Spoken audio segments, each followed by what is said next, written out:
Hey, what's up, everybody? And welcome back to Mile Higher Podcast, episode 303.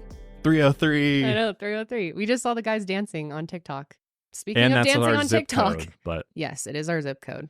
speaking yeah. of poor dancing on TikTok, Oh, yeah. The guy from 303. Yeah, I don't know his name. We were just all watching the clips of him. I don't know what his They've aged a bit, if you're familiar with the band. I think just he did. We need to match your image, which we need to do a lot of matching. I'll get to you in a second.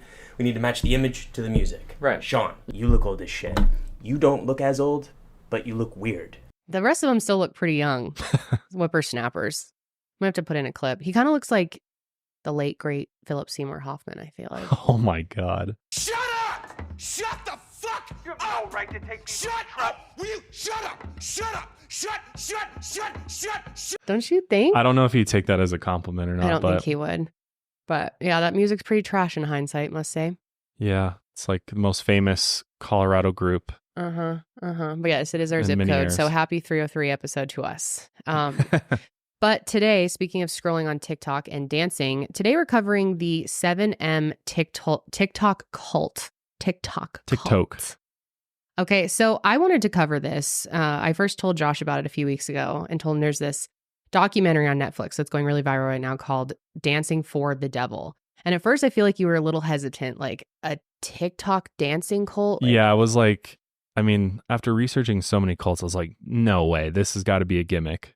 But it's not, guys. But I This was is- very wrong. It is absolutely crazy. And today we're going to be going over a lot of stuff that Netflix didn't cover, which surprisingly was a lot. I mean, all of this is way worse, especially going into the history of 7M and Robert Shinn. And his Shekinah Church. Shekinah Church. Yeah. And it is really, really off. I don't even know how to put it. I mean, it is just whack to the nth degree. Yeah, I would say it draws a lot of comparisons to other cults out there, but specifically Scientology, the big one that I think has the most parallels, as you'll see, especially when it comes to money and giving money to the church.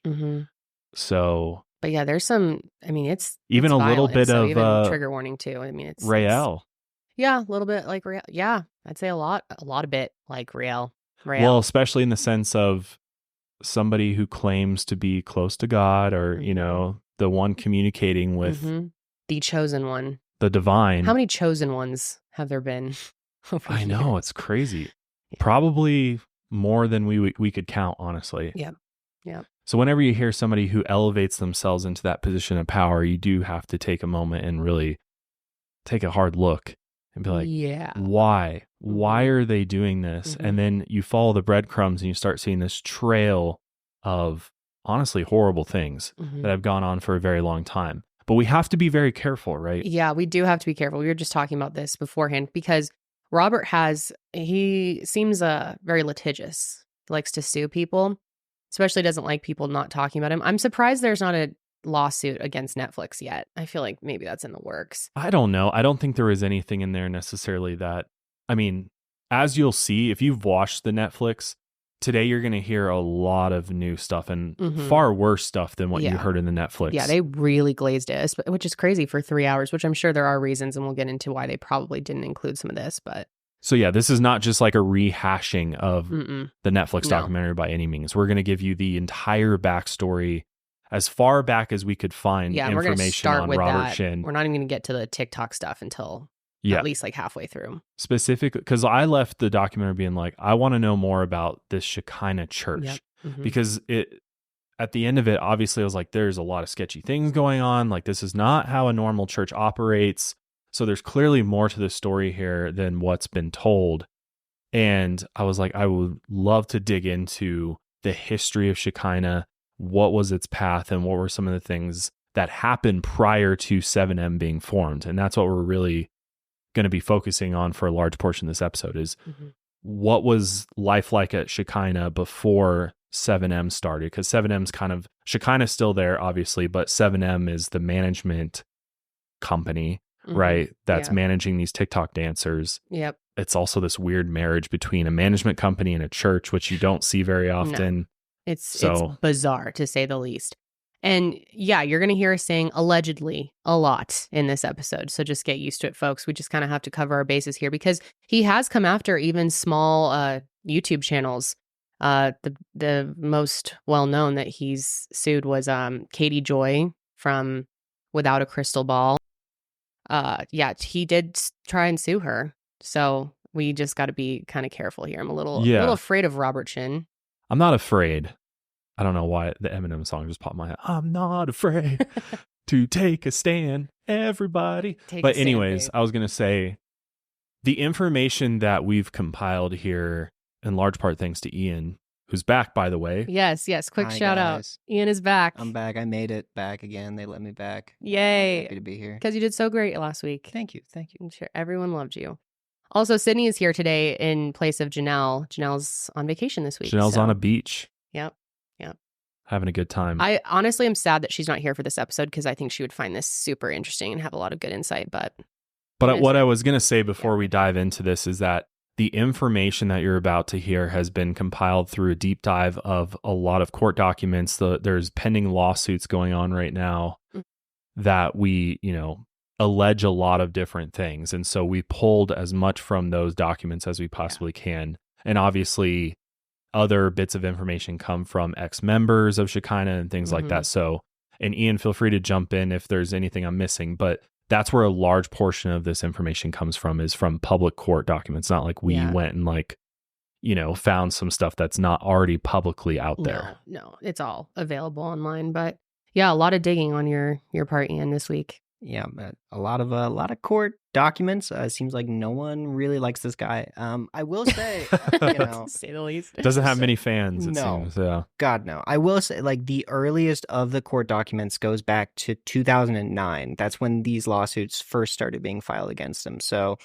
it's good that there's finally some sort of, like, through Netflix there is some sort of recourse against him. But it's like his crimes have been known, at least as far as the courts are concerned, since 2009. So, yeah, but like the public, I mean, there's very little awareness, and we'll kind of talk about how that has led to him being able to continue to control people for so long.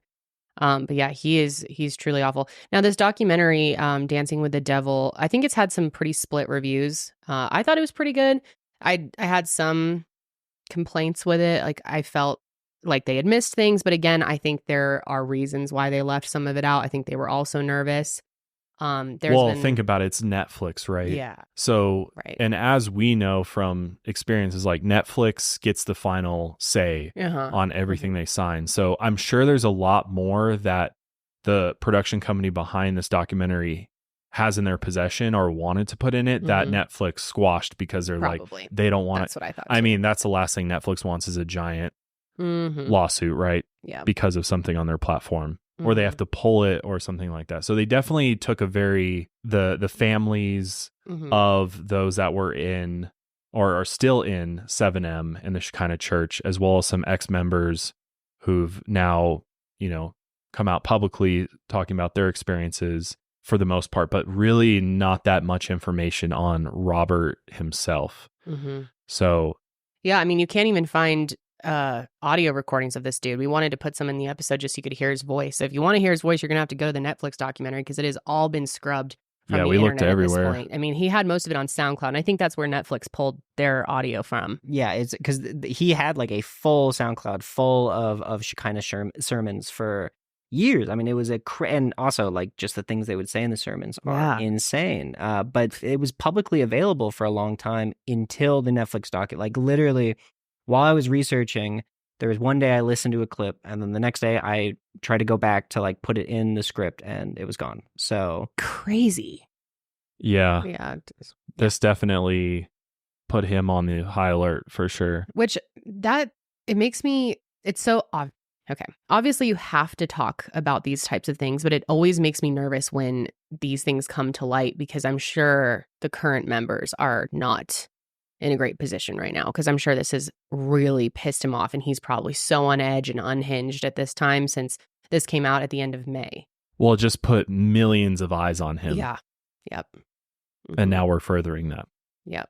Well, I mean, people, this has got to be stopped. It's horrific. And what's interesting is there's so much conversation around this documentary right now, and there are people that think it's overblown, and then there's people that are being really hateful towards the family members who spoke out, but also towards the people who are still in this cult, or some people are defending it, saying it's not a cult, which I think that's partly because Netflix left so much out that people don't realize how truly fucked up this whole thing is. Because I could see how you could come out of the documentary being like, it might be kind of a stretch to call this a cult. They, you know, like they don't seem to be, you know, being subjected to anything bad necessarily. Like there's obviously some of that in the documentary, but some of the current members that are still in it, some might argue that they seem happy. They've come out publicly. They're saying, no, this is not a cult.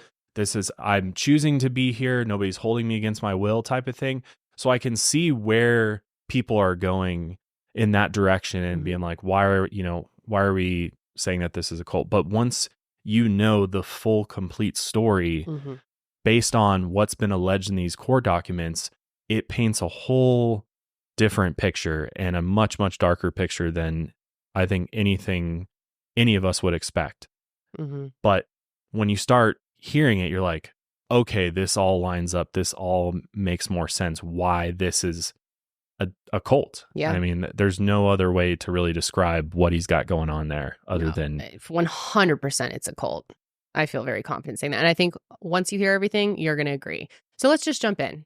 So we'll start out by talking about Robert himself. However, there's very little to say because Robert Shinn is very private about, especially his early life. We do know that he grew up in Canada, but it's unclear when or where exactly he was born. This cannot be confirmed, but he was likely raised in a religious household. I mean, it would make sense, right? And compared to other cult leaders who really mythologize their upbringing, Robert has really kept his childhood hidden for the most part.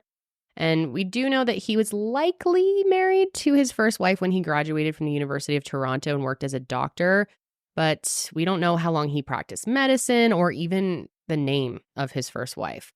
What we do know is that around 1994, Robert, quote, saw the light of God's glory and believed that he was the one true man of God on earth. He divorced his first wife and eventually married Esther, who became, quote, the first woman of God. Then his family and his sister Catherine's family moved to Los Angeles to start Shekinah Church near Santa Fe Springs. And you might be wondering, why Los Angeles? Well, Robert hasn't specifically said why LA was calling to him to begin his religious journey, but it's really not too hard to figure out why once you know more about this guy. Around this time, the Seven Mountains Mandate had taken over conservative spheres, and the mandate instructs religious Christians to take over the 7 mountains of mainstream society. These include family, religion, media, entertainment, business, and government, baby. It's the same mandate that televangelists use to justify collecting extreme amounts of wealth in the name of God. Supporters of the 7 Mountains Mandate include Donald Trump's spiritual advisor, Pastor Paula White. For angels are being released right now. Angels are being dispatched right now. We love her. Love. Rick Perry, Mike Pompeo, Teddy Cruz, Sarah Palin, Mike Huckabee, and many other powerful Christian conservatives. The 7 Mountains Mandate is basically a doomsday cult, with the end goal of these leaders controlling the world and amassing wealth before the end of the world. While Robert Shinn had publicly stated that he does not affiliate with the mandate, his actions and private sermons say otherwise. He created numerous organizations referencing 7 Mountains and discussed the importance of controlling media and gaining fame before his followers. No, I might be just forgetting, but I don't think they explained they didn't get into 7 Mountains in the documentary. No. Because they never really explained why it was called 7M, right? No. Unless I missed it. Yeah. I don't believe so. Which I don't think we have an exact, we don't know for sure that it was called. Seems pretty obvious though. 7 Mountains, 7M. 7 million? Could be. Maybe that was his gold number. No, this dude wanted way more than that. Yeah. Yeah, I don't know. It would make sense for it to be 7 mountains. I think that's what it was, yeah. So for Robert, his mountains would be media, entertainment, and business. He wanted to make moolah, and a lot of it. For him, LA was the perfect place to do that. Love Los Angeles. One of my favorite places. Are you being sarcastic? Absolutely. Can't stand LA. We hate LA. Just there's a different Oof. aura there. I don't know. No hate to. Beautiful. Yeah. Some cool people. Yeah, lots of cool people. But there's a lot of Josh and I always describe there's a lot of people in LA that are kind of, is this mean to say? Soulless is how we've described them. It's just a lot of people selling their soul to the devil. They're lost in the sauce. That's the only way I can put it. Like they've like lost the chasing fame. Yeah. It's like yeah. Yeah. A lot of them, but not all of them. No, there's plenty of beautiful people there. No hate to living our their LA best audience. life. No. It's love so fun every once in a while. I drag Josh when we have to go out there for work sometimes. Luckily, you don't have to go this year yet. But in 1994, Robert founded Shekinah Church. And Shekinah, because they didn't say what Shekinah was either, it's a Hebrew word meaning viable manifestation of the presence of God. Pretty strong word to use. Shekinah. And it's kind of fun to say. It's great to say Shekinah. I will say, if you try to look up the church, there are a lot of churches, a lot of French churches specifically. I don't know why, but there's a lot of churches that use the name. Really? Yes. So like even just but now when we were trying to find sound, there's a lot of churches you can find that are called like, we're the Shekinah Church. Those are real churches. You know, right. Not to be confused with Robert's. He doesn't have the only Shekinah church in the world. Good clarification. Right. Interesting. A lot of French churches, huh? Yeah, I don't know what that's about. Does anyone else out there have dressing room trauma? Well, if you do, you're not alone. I hate going to the mall. I hate dressing rooms. I have so many memories of being in the dressing room, just totally lost, having a mentee be, and so I avoid it at all costs. And I'm able to do that because I use Stitch Fix. Stitch Fix sends style so good that you can feel it. They deliver all the confidence that comes with a truly amazing outfit without any of the work, which I love. With Stitch Fix, you get a stylist who understands your style, your size, and your budget, and they do all the shopping for you. It's the easiest way to transform your wardrobe this season. And what I love about Stitch Fix is the longer you use it, the more your stylist gets to know you. They're going to really be able to pick out pieces that you're going to like, and you're sending back less and less because they just get you. And it's really so true that the right outfit gives you a total confidence boost. I mean, when I look good, I feel good, and it shows. And I love how easy it is to get that outfit with Stitch Fix. I just give my stylist my size, my style, my budget preference, and I order a box when I want and how I want. For me, I like to get mine every 3 weeks, but it's completely customizable and there's no subscription required. She sends me 5 just for me pieces, plus outfit recommendations and pro styling tips, which really come in handy. Then I keep what I love and I send back the rest. And it's so easy. They literally just send you a prepaid mailer bag. You throw everything you don't want in there, put it in your mailbox, and you're good to go. And shipping, returns, and exchanges are always free. So I truly love Stitch Fix. I highly recommend it. I've gotten several of my friends and family started with Stitch Fix as well, and they love it just as much as I do. Style that makes you feel as good as you look. And now is the best time to get started with Stitch Fix, guys. They're offering an amazing deal. You can get started at stitchfix.com/milehigher and get $100 off. That's $25 off your first 4 fixes for a limited time only. That's stitchfix.com/milehigher for $100 off. stitchfix.com/milehigher. Must redeem within 7 days of sign up. Offer does not include kids fixes. So for the first several years, Shekinah stayed pretty small. It was comprised of the 15 original members, Robert's family, Catherine's family, and a few other recruited members as well. This included Daniel Joseph, who would eventually become Robert's informally adopted son. And all of these original members would eventually become high-ranking officials within the church, all wielding power and serving as intermediaries to Robert. But still, in the beginning, things were humble, you could say. Shekinah served as a religious center for Korean immigrants, actually, and they could speak to others in their native language, eat Korean food, and be treated like family. So it was a really comforting place for a lot of people in the beginning. And this attracted specifically Melanie and Pryscilla Lee, and they joined the church in 1999 as teenagers. Melanie, Pryscilla, and their third unnamed sister, who we'll get into in a second here, had recently moved to California from South Korea with their mother. However, their mother worked nights to support their family, but was also an alcoholic and abandoned the girls for weeks at a time. Pryscilla, who was the oldest, basically raised her 2 sisters. And it's important to note that Melanie and Pryscilla did not mention their third sister in the documentary, so you probably hadn't heard about her. And she's the only one that's mentioned in the various lawsuits against Robert Shinn. And we're not sure why she was left out of the documentary. I'm sure there's a reason. It could be that she's still in the cult. We have no idea. Still, the Lee sisters initially felt like they had finally found a family in a way.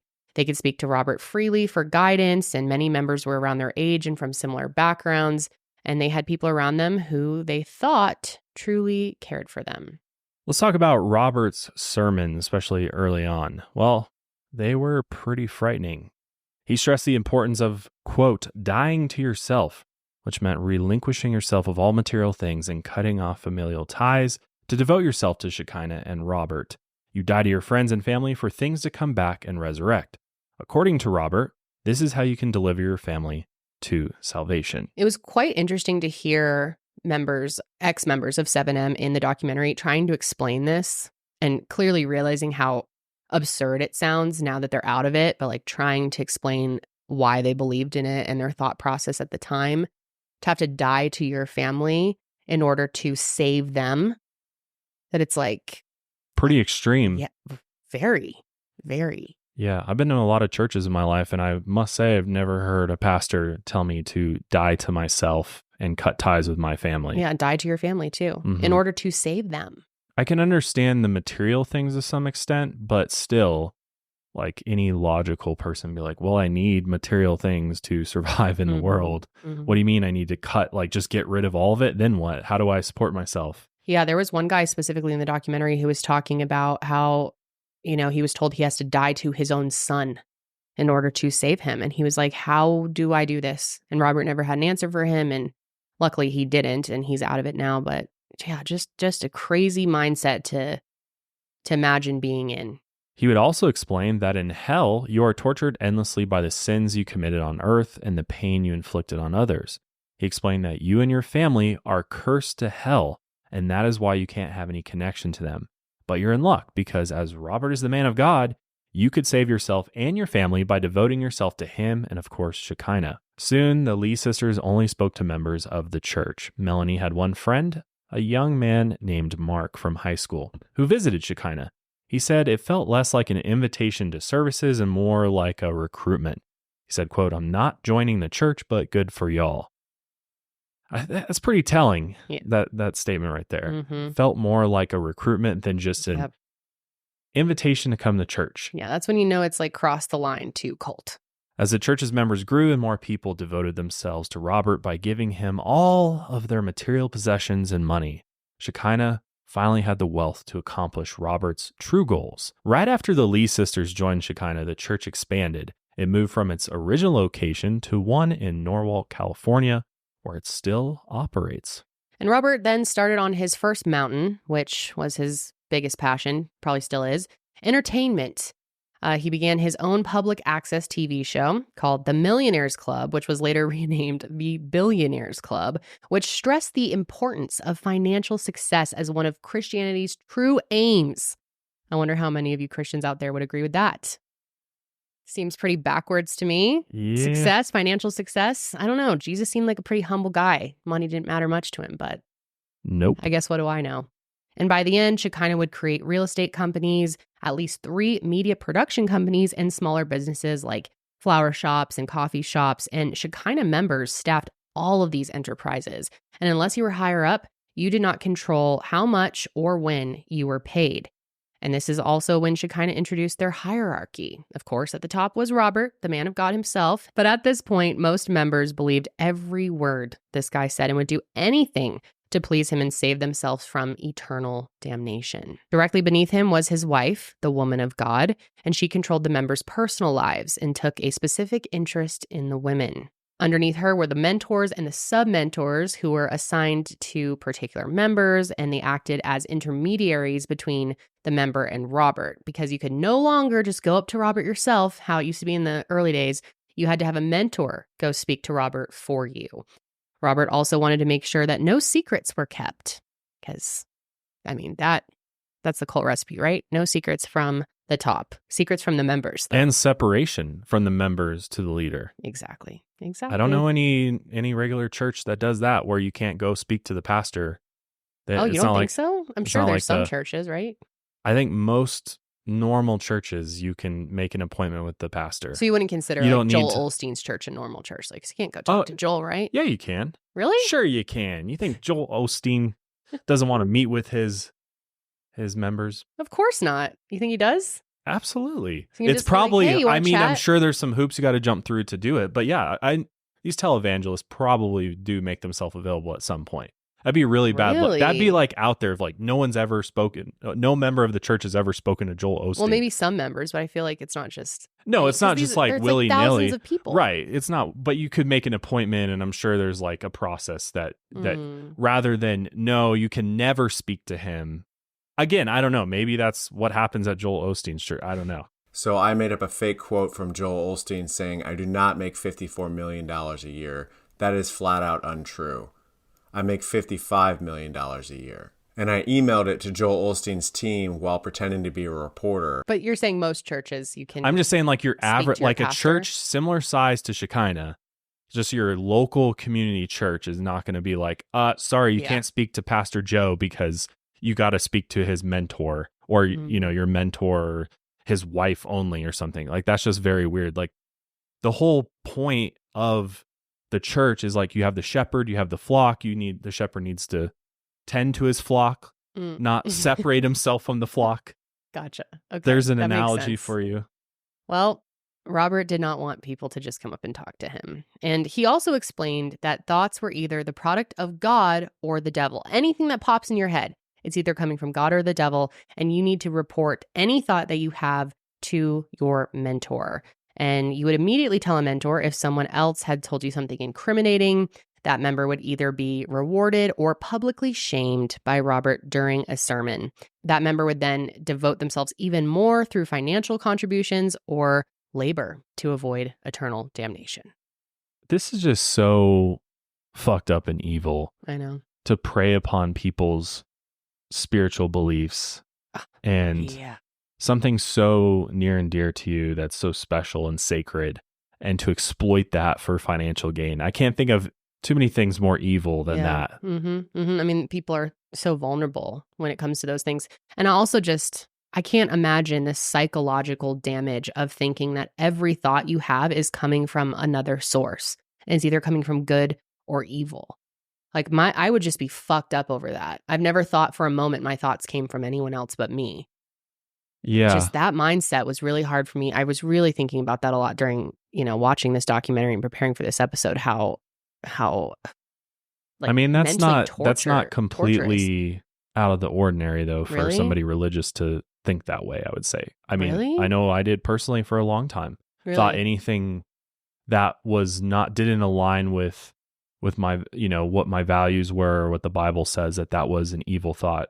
That was implanted by someone Yeah, else. and that was implanted by the devil or demons or whatever, whatever Oof, evil that is heavy. evil thing was fucking with me. But yeah, it is heavy because then you go to bed every night and you feel so much shame and guilt. And that's why I would pray every single night to ask God for forgiveness of my sins and these thoughts that I had. And oftentimes when I look back and think about some of the things, they were just totally normal human thoughts and feelings, right? Yeah. But because I was being taught that this is evil, and if you dwell on these thoughts and you continue down that road, it's going to lead to worse and worse things. So it's like you have to cut it and kill it immediately, ask for forgiveness in order to feel okay about yourself. Yeah, it is torturous. It's and terrible. It messes you up for a long, long time.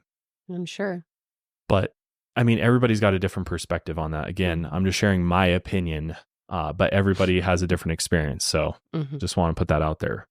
I also think that in Robert's case specifically, that speaks to like one of his go-to tactics with a lot of this recruitment is that he'll take something that is relatively normal in other religious circles. So say you were in a church before and they taught you there, like, okay, your thoughts are either good or evil, the devil or God.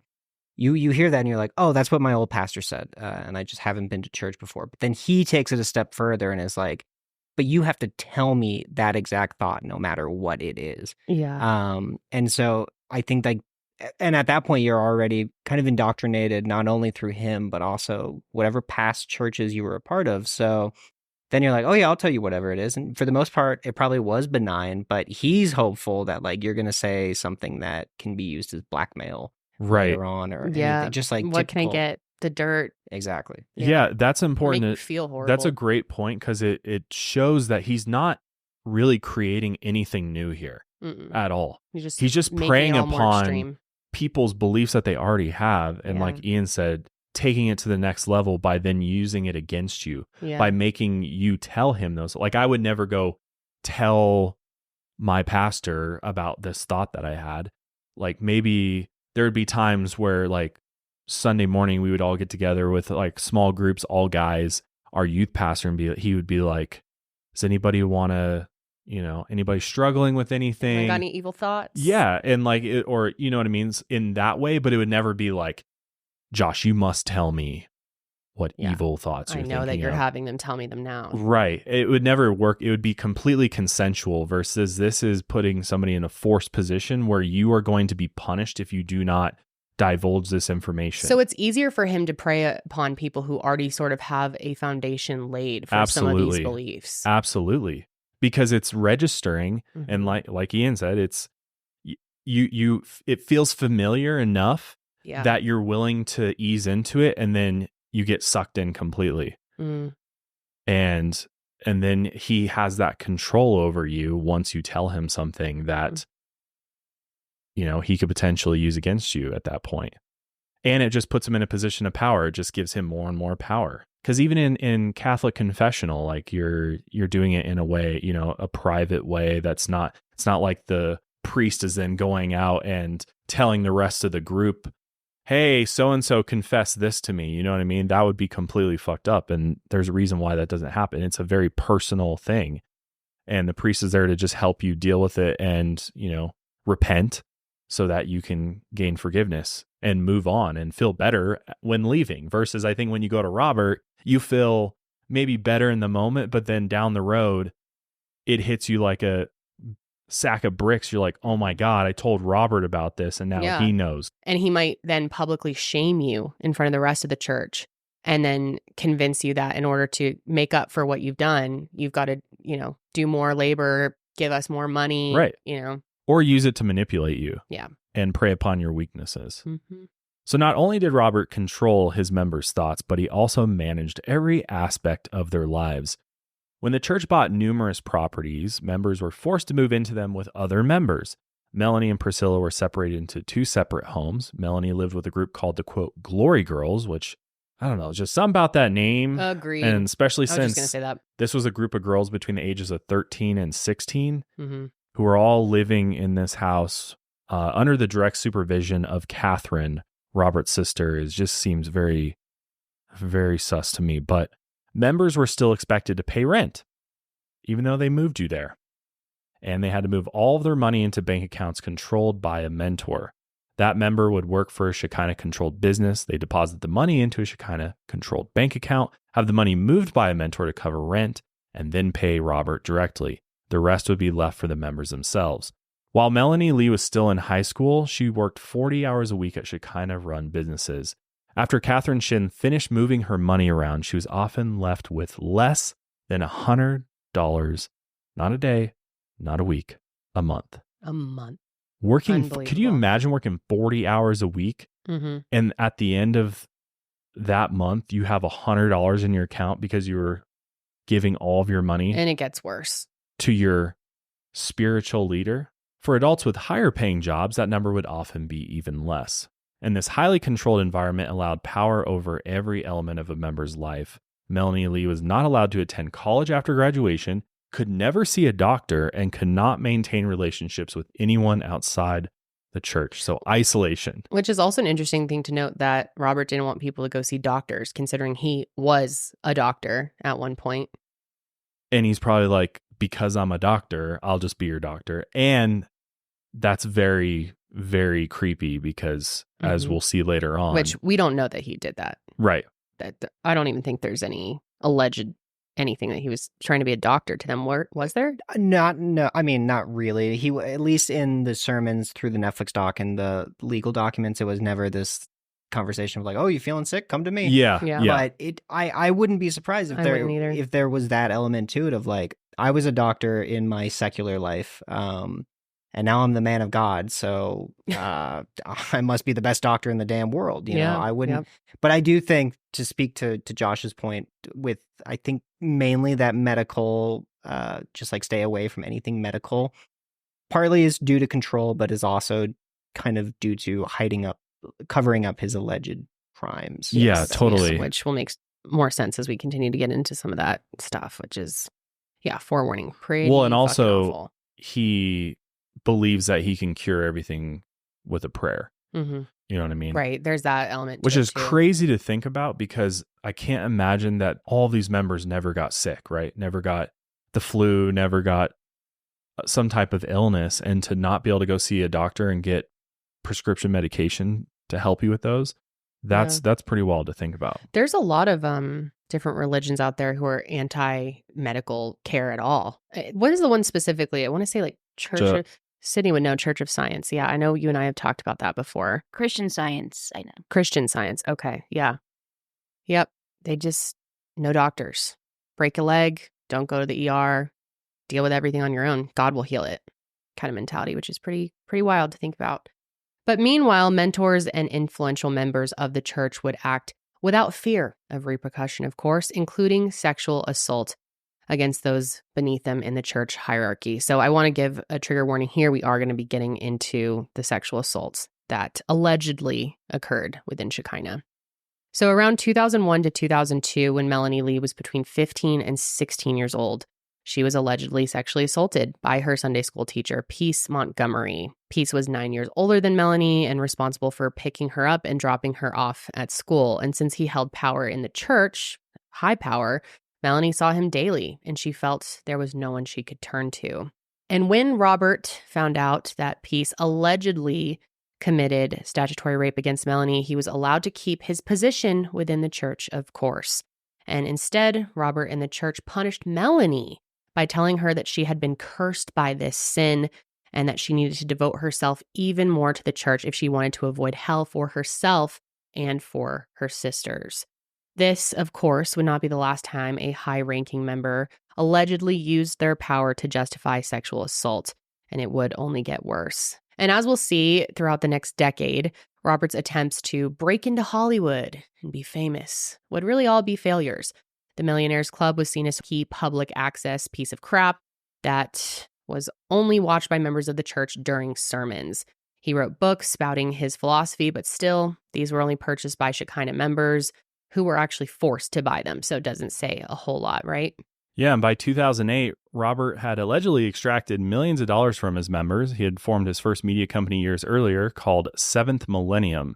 So that's what that M could mean. Yeah, Millennium. I guess it could mean that, yeah. I'm sure it's like for him. But he dissolved this business in 2008. So maybe it was like a remake of that. Yeah, could be. So he dissolved that in 2008 to make way for Imaginating Pictures, which was Robert's first real attempt to break into Hollywood. And guess what? Nobody watched his movies. It would take a year for their first film, a short titled Angry Asian Man, to be released. The other forgotten movies included 2018's Abducted, which is just a Taken ripoff that starred Daniel Joseph, an original Shekinah member, and the pseudo-adopted son of Robert himself. This wouldn't be the only time that Robert tried to catapult his children into fame. He tried to get his daughter Chloe a record deal and his son Isaiah into bigger movies. Both of these attempts failed, but Isaiah expressed interest in filming music videos, and his dad gave him his first videography production company in 2018. Robert always seemed to have his eyes on music videos, specifically dance. In 2007, while social media was still in its infancy, Robert began talking to krump dancers he found on Facebook. He thought krump dancers specifically were easy to recruit, as one of their goals was to spread God's word through dance. So I actually never knew that. Really? No, I've always loved watching krump dancing. It's really, really cool to watch, but I never knew there was any connection to religion. Yeah, it's pretty interesting. It is. I remember seeing a few services over the years where there would be like interpretive dance. Yeah, to which makes sense. Different types of stories and stuff. Some of it's quite beautiful. Yeah. People felt very mixed about the dancing in the documentary. I know, Ian, you thought the interpretive dance moments were a little much. Yeah, not to, beautiful stuff, guys. Beautiful work. Yeah. Really, it was great stuff. I a lot of it. It was a lot. It was a lot of it. It was a lot of it. Maybe I'm not on TikTok, so I don't really see a lot of dance often. So when I do, I'm like, oh, that's nice in small doses. Yeah, I get that. Yeah, it was kind of in weird parts too. It was. I can see your point. I really loved it because I love watching dance, and well, that's probably why they put it in there. Is because it makes it visually way more pleasing to watch. Yeah. Mm-hmm. There were a lot of crump dancers that had moved to LA to pursue their dreams and hadn't found a dedicated church, and Robert realized that he could provide that for them. This would be his primary recruitment tactic years later for 7M, but still these early attempts at entertainment didn't amount to much at all. The most successful film was 2013's Random Encounters, which was basically a forgettable Hallmark movie where a struggling actor has a meet cute with a screenwriter at a coffee shop. Which, God, it's Hallmark in a nutshell right there. Which, love Hallmark movies, by the way. Definitely, I've watched a few. We would watch a bunch with Kendall's grandmother. That was like one of her favorite things to watch. Oh my gosh, I know. Hallmark. She'd just be like, put on Hallmark. Oh, all day. It's like Hallmark or the news. Yeah, especially towards the end of her life. No, even the news was out by the end. I mean, it's just Hallmark. And you actually kind of liked the movies, huh? I enjoyed watching them with her, even though it was watching them with the her. most predictable scripts of all time. But yeah, still, a lot of them are very cute. Actually, I just want a regular coffee. Those white girl pumpkin spice lattes annoy me. I'm in love. Name? Senorita Awesome.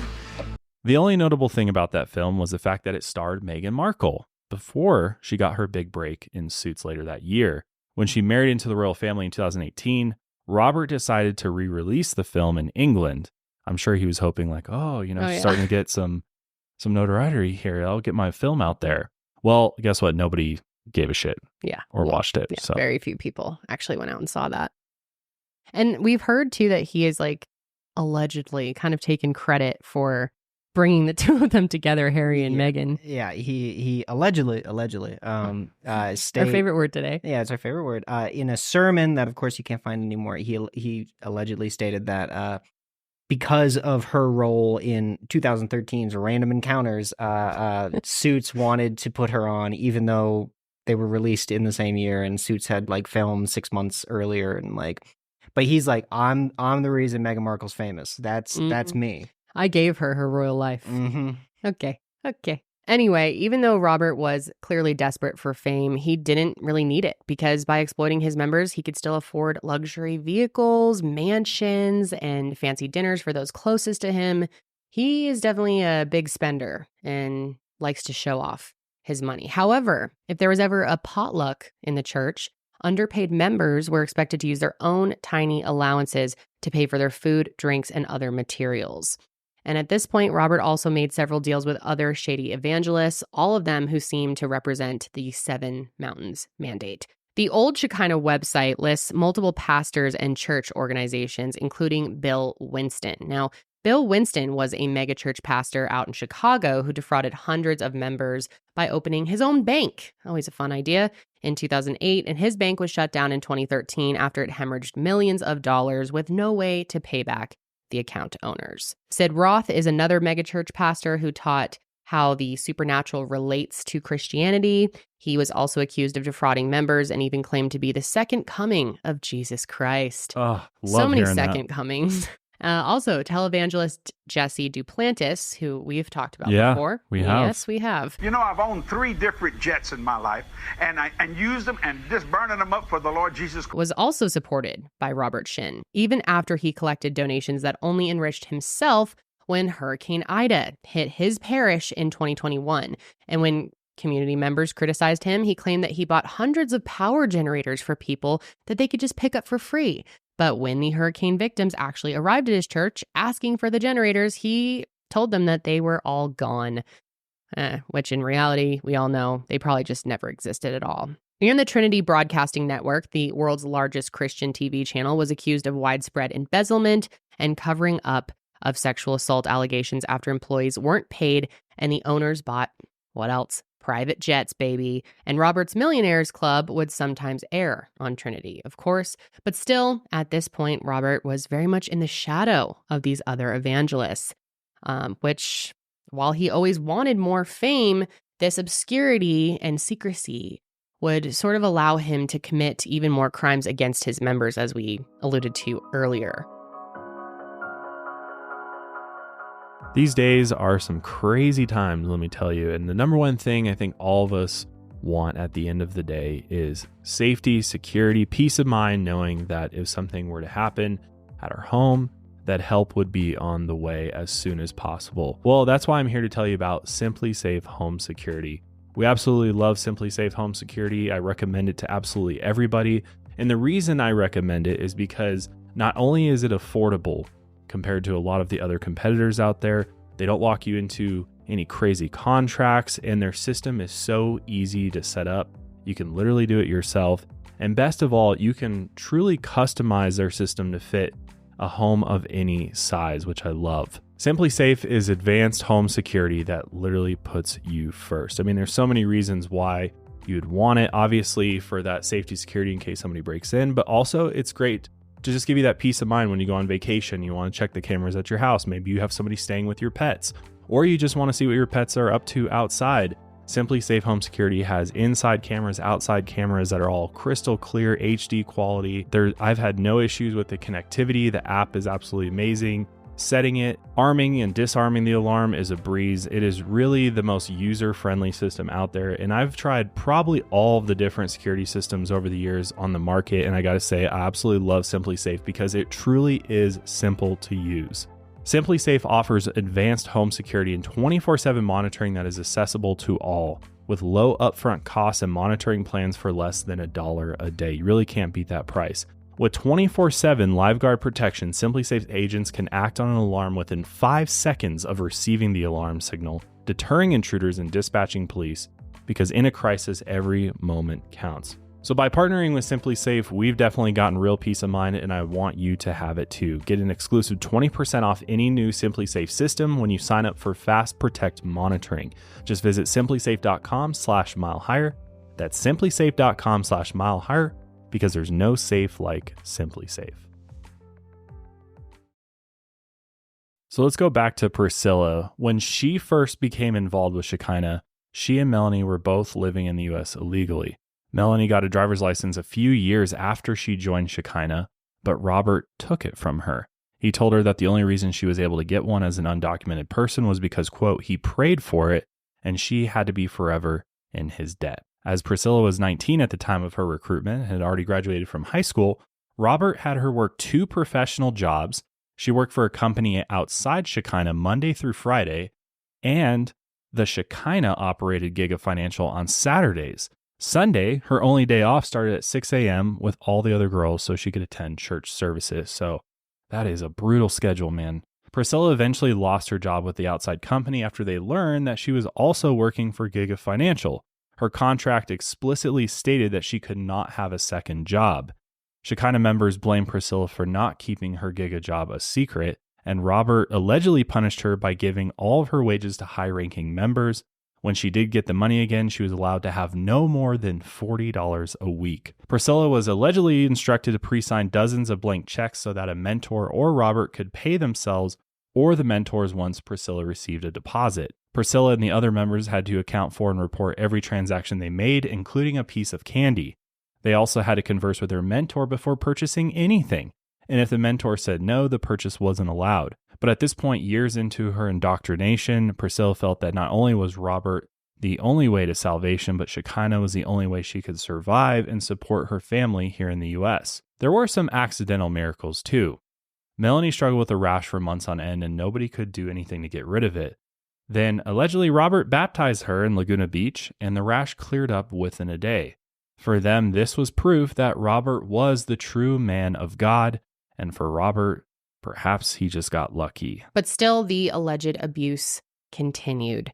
When Pryscilla began working full-time at Giga, Catherine berated her daily. The abuse got so intense that one day she even threatened to marry her off. And she was fearful that she was actually going to be forced into an arranged marriage, so she actually left the church in 2004 And for some reason, she did not mention this in the documentary. I'm not sure why, but she could not speak with her other two sisters during her time away unless the church approved of that. When they did allow a phone call, they yelled at Pryscilla and told her that she had condemned them to hell and would curse them too if she remained outside of Shekinah. Pryscilla did eventually marry an unnamed man in 2008, and meanwhile, Melanie stayed at Shekinah. And as we mentioned earlier, Robert did not allow her to go to college, and her days were spent working 2 full-time Shekinah-operated jobs and waking up at 6 a.m. on her days off for church services. And the services also got way more intense. Not only did Robert berate members and condemn them constantly, allegedly, but he began further stressing the importance of members garnering fame and told members that real followers would give 100% of their income to the church. 100%. There were even reports of waterboarding in the middle of these services and other forms. Allegedly. Yeah, and other forms of public humiliation and torture. Yeah, Ian, where did you want to elaborate on that a little bit? The waterboarding, because that's pretty crazy stuff. Yeah, it is crazy. So this when in the beginning of the episode, when I was talking about like going on SoundCloud, the Shekinah SoundCloud page, and they had sermons there. One of them that was deleted a day later before I could put in the script was his current wife, Hannah, giving a sermon. And she's talking to one member in particular. And she was basically talking about like how, you have to struggle to like remain in God's graces. And she basically said, like, you remember the other day to one member when you were waterboarded in the middle of services, and then she starts maniacally laughing. Amen. I remember Dom standing kneeling there and getting waterboarded. Hallelujah. Praise the Lord for people servants of the Lord who obey the prophetic leading and decide to just pour water all over somebody. Amen.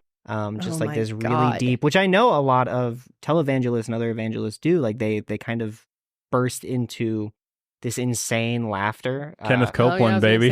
Kenneth definitely does that. Yeah. So it was definitely a tactic. But yeah, that was the specific SoundCloud clip where it was on their SoundCloud page one day. I listened to it. I was like, holy shit. And then it was gone the next day. It only gets worse from here, folks, but Robert allegedly forced Melanie to divulge her deepest secrets to him and threatened that without complete submission, she and her family would be condemned to hell. And this is why she kept reinforcing that belief to Pryscilla. She feared for both of their lives if she didn't return to the cult. In 2008, Robert announced that he was separating from his wife Esther and told the congregation that the position of the woman of God was open to any woman member he thought would be fit to marry him. He had already chosen a new wife, though, a young woman named Shirley Kim, but he kept this hidden from the rest of the church. In November of 2008, allegedly half a dozen young female members of Shekinah burst into a Sunday service, which I believe this was mentioned in the documentary. They accused Robert of allegedly sexually assaulting them, lying to them about potentially becoming the woman of God, and approximately half of the congregation left with them. But to those that remained, Robert admitted that he was a sex addict and that he too was fighting his demons to enter into the grace of God. When the members heard this admission, they felt that Robert had been humanized and became even more fervent in their belief in him. Melanie convinced Pryscilla to rejoin the cult based on this belief. Melanie convinced Pryscilla to meet with Robert, and it was during this meeting that Robert presented himself as her savior. He said that he had no idea what Catherine had put her through and promised that she would never be abused again if she rejoined the church. Pryscilla was behind on her bills, and Robert pledged financial stability if she left her husband, gave away her dogs, and rejoined the cult, allegedly. Now, Pryscilla ran 2 real estate companies for Robert, and by the time she left for good, she would have made millions of dollars in commissions, but she barely saw a cent of that money and was continually just paid that $40 a week, the same amount that she had been paid before she left the first time. And if she was paid, then the money was placed in an account that was controlled by the woman of God, who would just as quickly withdraw the funds to ensure that Pryscilla was essentially always broke. Robert and other high-ranking officials told Pryscilla that she would suffer significant consequences if she did not give all of her income to the church. And anytime she brought this up, she was punished and forced to do manual labor around the church. And in addition to running these 2 real estate companies, Pryscilla was also expected to cook for the church and provide cold-pressed juices for Robert's wife every day. And she would have to pay for these groceries out of her own pocket. So insane. Pryscilla was also forced to give all of her belongings, designer bags, clothing, jewelry, and even her car to the church. And Robert would even just randomly show up at her house sometimes and take all of her material things because his wife wanted them. Now, around this time, former church member Lydia Chung sued Robert and the Shekinah Church for the first time. Lydia, who was a member of the church from 1996 until 2008, alleged that Robert made her give the church all of her material possessions and her savings as well, which amounted to nearly $4 million.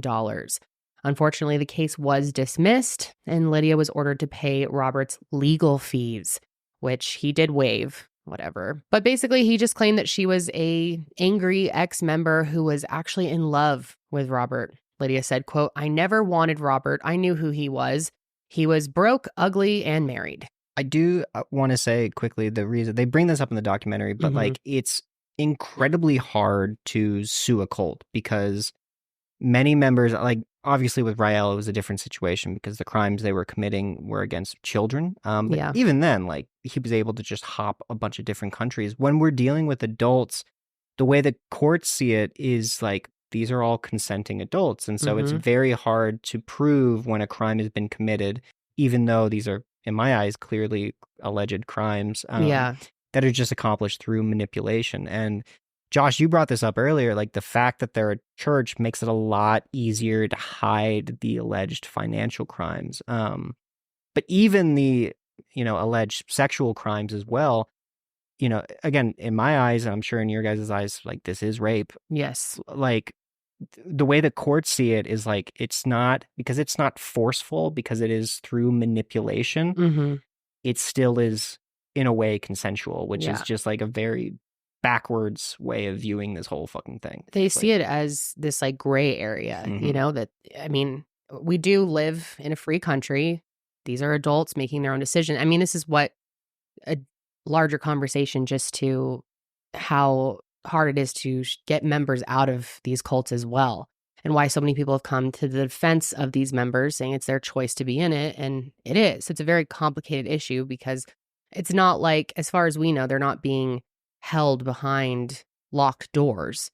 They could leave. They are consenting to be there. And, it's truly fucked up. It's a very broken part of our system that there's no way to hold these cult leaders accountable. Well, and even I was going to say just prosecuting sexual assault crimes in general are difficult. I mean, oftentimes victims don't come out till years later, and then you got to deal with, statute of limitations and, oftentimes investigators will be like, well, was a rape kit obtained? And, like there's all these steps that have to be done before they can actually prosecute this oftentimes.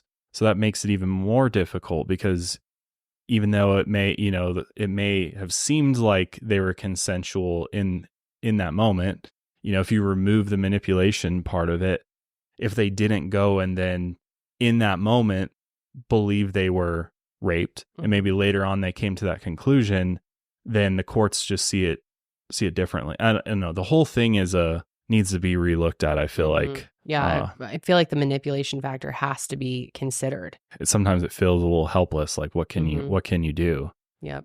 In 2009, before Robert officially divorced Esther, he allegedly began sexually assaulting Pryscilla routinely. He allegedly came to her home unannounced and asked her to massage his thighs. He did this often for 1 year, and every time he allegedly instructed Pryscilla to get closer to his crotch. Even when he officially married Shirley, this behavior allegedly did not stop. After Robert allegedly forced Pryscilla to massage him regularly, he showed up at the Giga offices unannounced. He allegedly called Pryscilla alone into the conference room and instructed her to undress.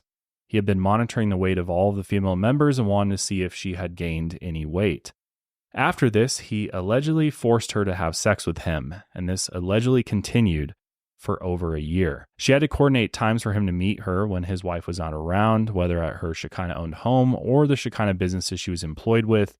She felt like she couldn't refuse. Robert allegedly controlled her housing, her employment, and her literal salvation. She feared that if she stopped having sex with him, she'd be damned to hell. Unknown to Pryscilla, Robert allegedly had tried to pull the same shit with Melanie. Allegedly, he had been forcing Melanie to give him massages too and use the same tactic of having her massage closer and closer to his crotch each time. Robert allegedly told Melanie that King David was allowed to have mistresses and he wanted her to be one of his mistresses.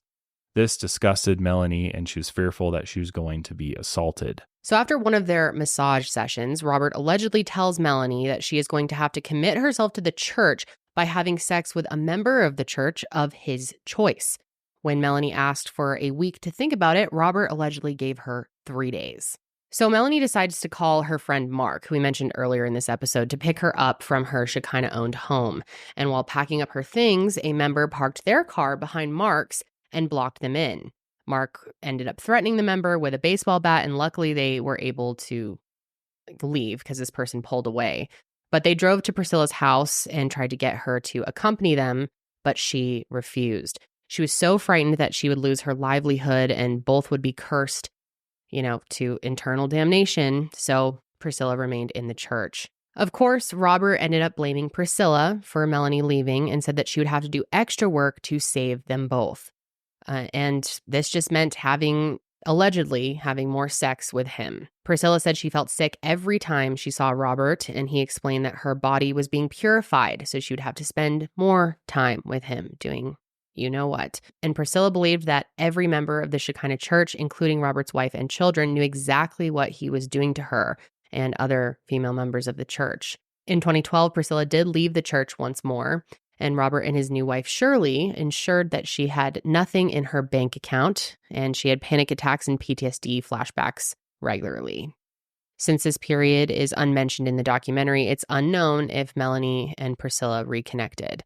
While away, Pryscilla created 2 successful real estate companies and garnered many clients.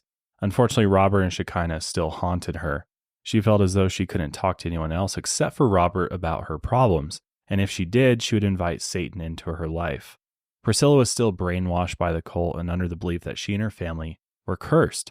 It was due to this fear that she rejoined the church in 2014. Upon rejoining the cult, Pryscilla was forced to close her 2 businesses and move all of her clients to Shekinah's real estate company.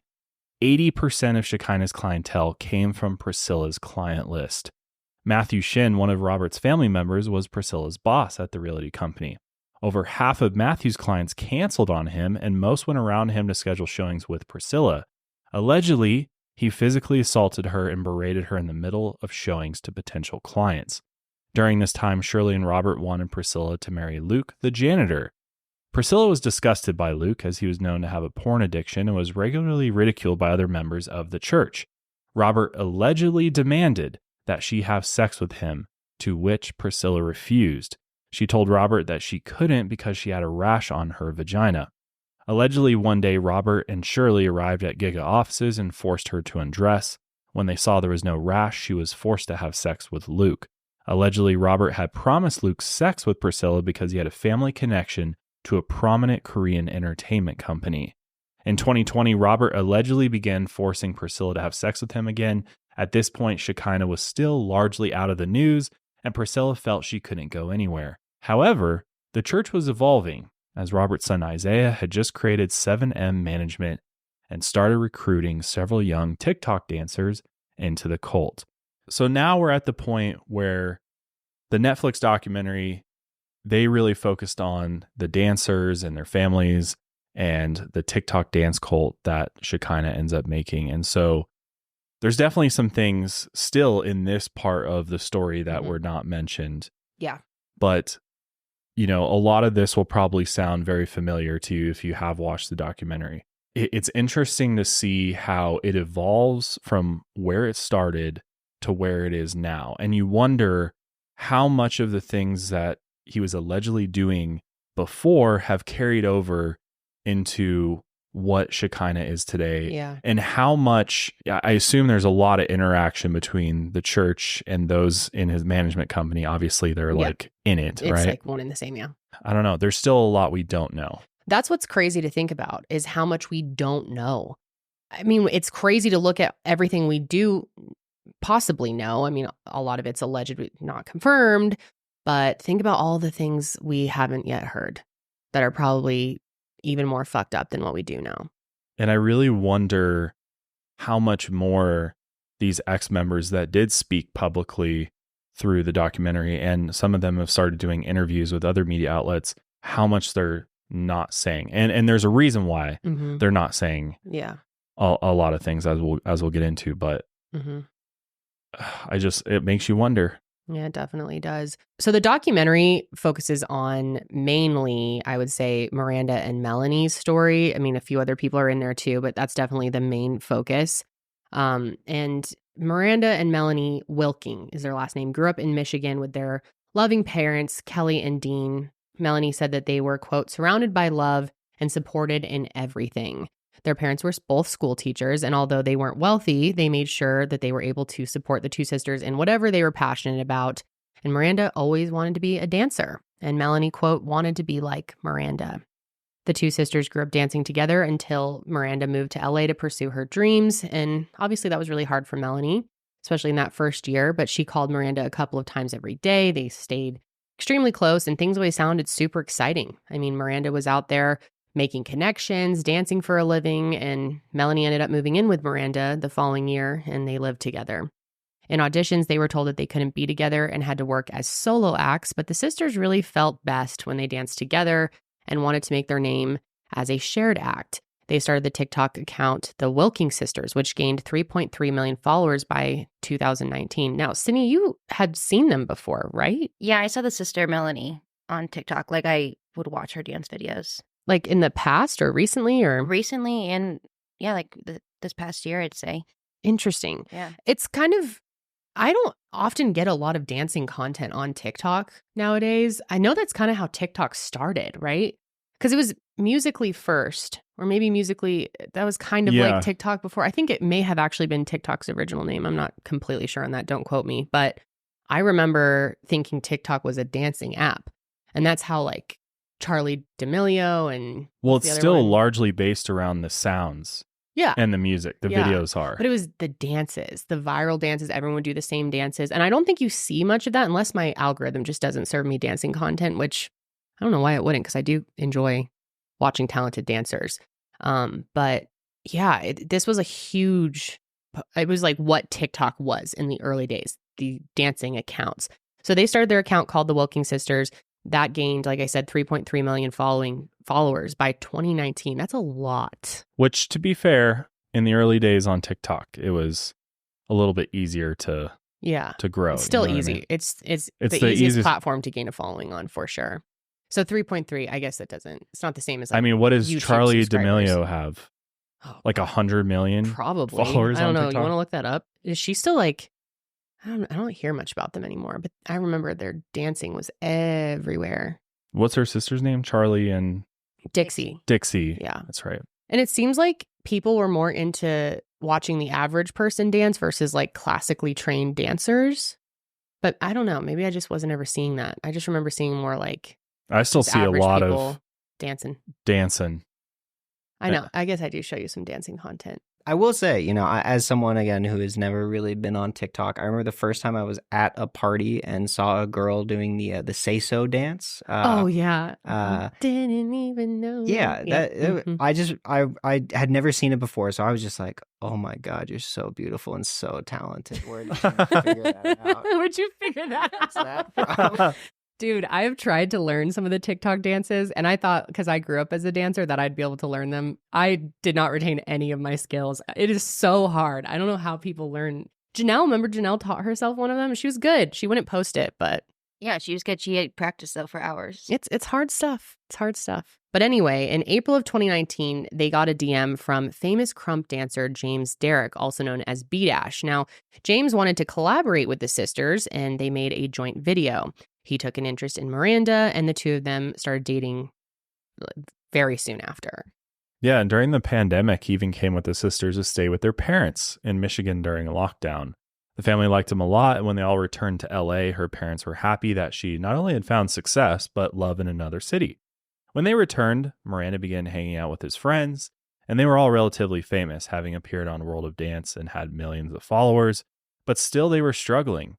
Kevin Davis, who goes by Concrete, was one of James's closest friends and a krump dancer. He and his girlfriend Kalia were living out of his car and trying to care for his son. However, James had become friends with a young videographer who had professional equipment, he had resources, and wanted to manage a young crew. He was also a pastor's son, which appealed to James and Kevin as they had grown up religious but hadn't found a welcoming Christian community since moving to LA. And this videographer's name was none other than Isaiah Shinn. They began filming videos together, and the crew started having private Bible study sessions with Robert until 1 a.m. Though it allowed for independent expression, social media was hard for young dancers to manage. So Isaiah handled the business side for them, and they felt free to put out their dances and gain recognition. Isaiah and Robert then created 7M Management, and the crew immediately joined, and Miranda joined along with James. Melanie saw less and less of her sister once she joined 7M. Even though the two lived together, she was always with James, dancing or studying the Bible with Robert. So in the fall of 2020, Miranda invites Melanie to a dinner at Robert's house. This was the big thing. They always did dinners over there. And even though the sisters were not raised in a religious household, they said that they were Catholic, but, Catholic but speaks for itself, right? But anyway, Melanie wanted to join to spend time with her sister and see what 7M was all about. So they go to this dinner, and Robert's sitting at the end of a long table, and everyone was very quiet. He asked Melanie if she ever considered herself a sinner. Interesting opening question when meeting someone.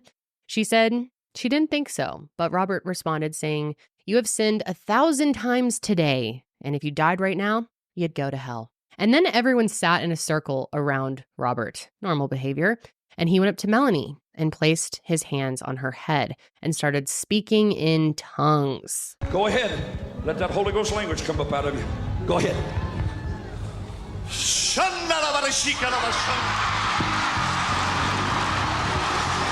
don't know if I can mention this. We can cut this out if you want to. But some of our friends used to be in a thing. Did some missionary work. And they were heavily involved in something where they ended up being like pressured into speaking in tongues.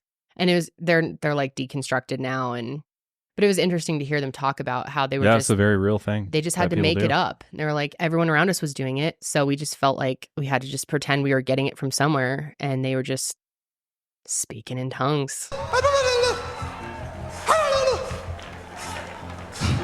Whatever came Which, to be to fair, mind. some people believe is legit.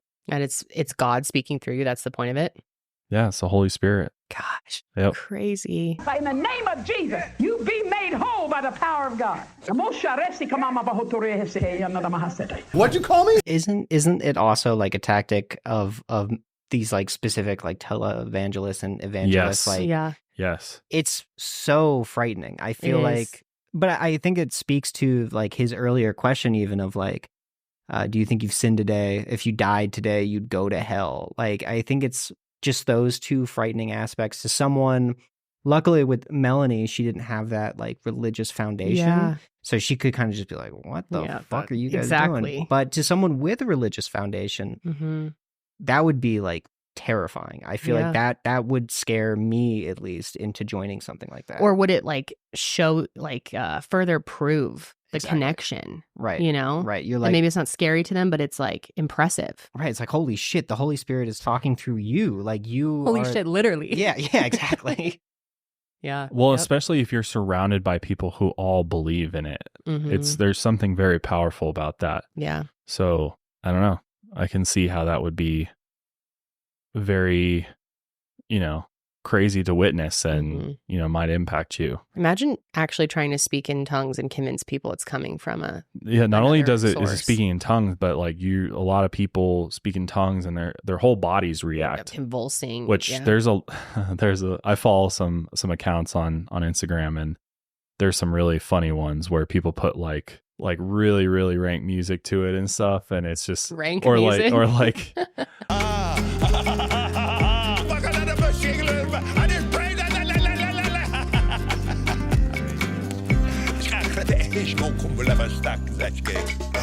or like some heavy metal music to it, and they just it looks funny because it kind of looks like they're like moshing around. Yeah, I can imagine. It gets crazy. That's how it though. looks. Yeah.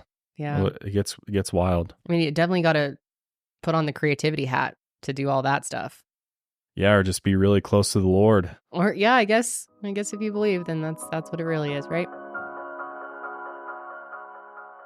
This episode's brought to you by Acorns. Acorns makes it easy to start automatically saving and investing for your future. We all hear the term investing thrown around quite a bit, but many of us have no idea where to start with investing. I mean, it can definitely feel intimidating trying to just open up an account and figure out where to put your money.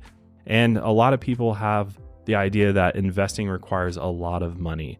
And the great thing about Acorns is that they take all of the complicated terms out of investing. They make it extremely easy to understand, and they really make it sort of an autopilot method for getting into investing, because you don't need a lot of money or experience to invest with Acorns. In fact, you can get started with just your spare change.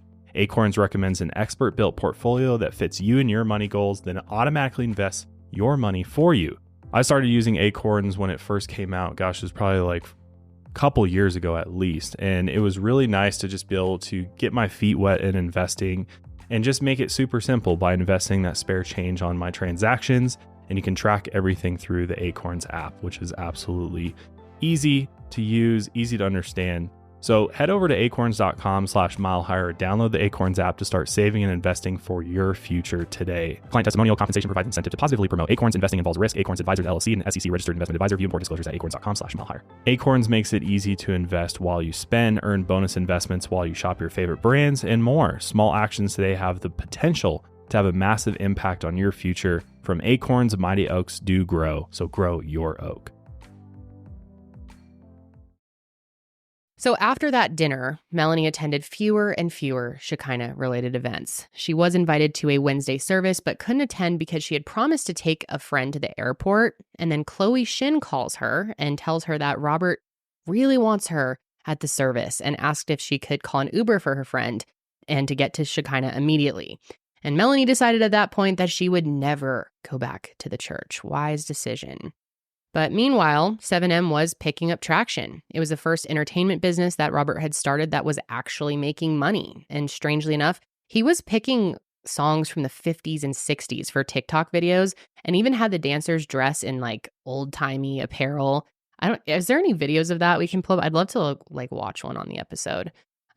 Because it's really strange. It's definitely not a TikTok trend to dress this way and to dance to these older songs. It kind of strange, but it was working. People were eating it up and the members were gaining millions of followers. Beautiful. And is that Miranda? Mm-hmm. It's like very highly produced. Yeah. What kind of dancing is this?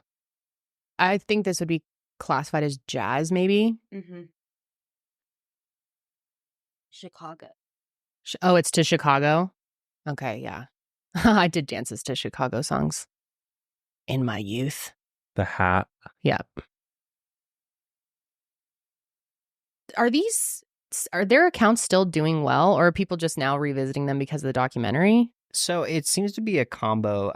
For one, we couldn't find her account just by searching it on the internet browser. I wonder if that's just an issue with looking it up outside of the app. But quite literally, you can only find fan accounts if you search her name into TikTok through Google Chrome or whatever. That's why it took us so long, because Sydney had to pull it up on the TikTok app. But I think, they still have a whole lot of subscribers, right? Oh, yeah. Yeah, she still has 2.1 million. Wow. So. But it's how many of those people are active? Because I don't think people really monitor. With TikTok, you're mainly getting your content from your For You page. I feel like people very rarely use the friends or the people you're following. That's true. So I don't think people clear out their followings as much. They don't manage their subscriptions as much as you would on YouTube or something like that.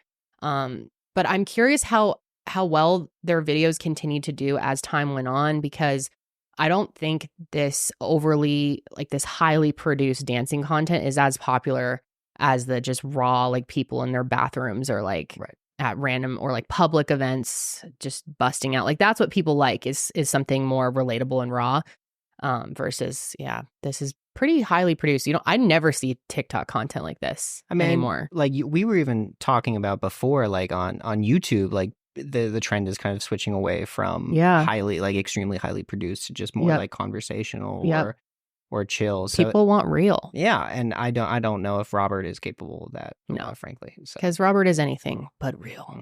So even though these dancers are no longer choreographing their dances or picking their music or their outfits or anything, it's all being done by someone else. Nothing really mattered once they saw their followers increase. I mean, the recipe was working. In order to join 7M Management, you had to pay a 20% management fee, which is pretty typical for a management company.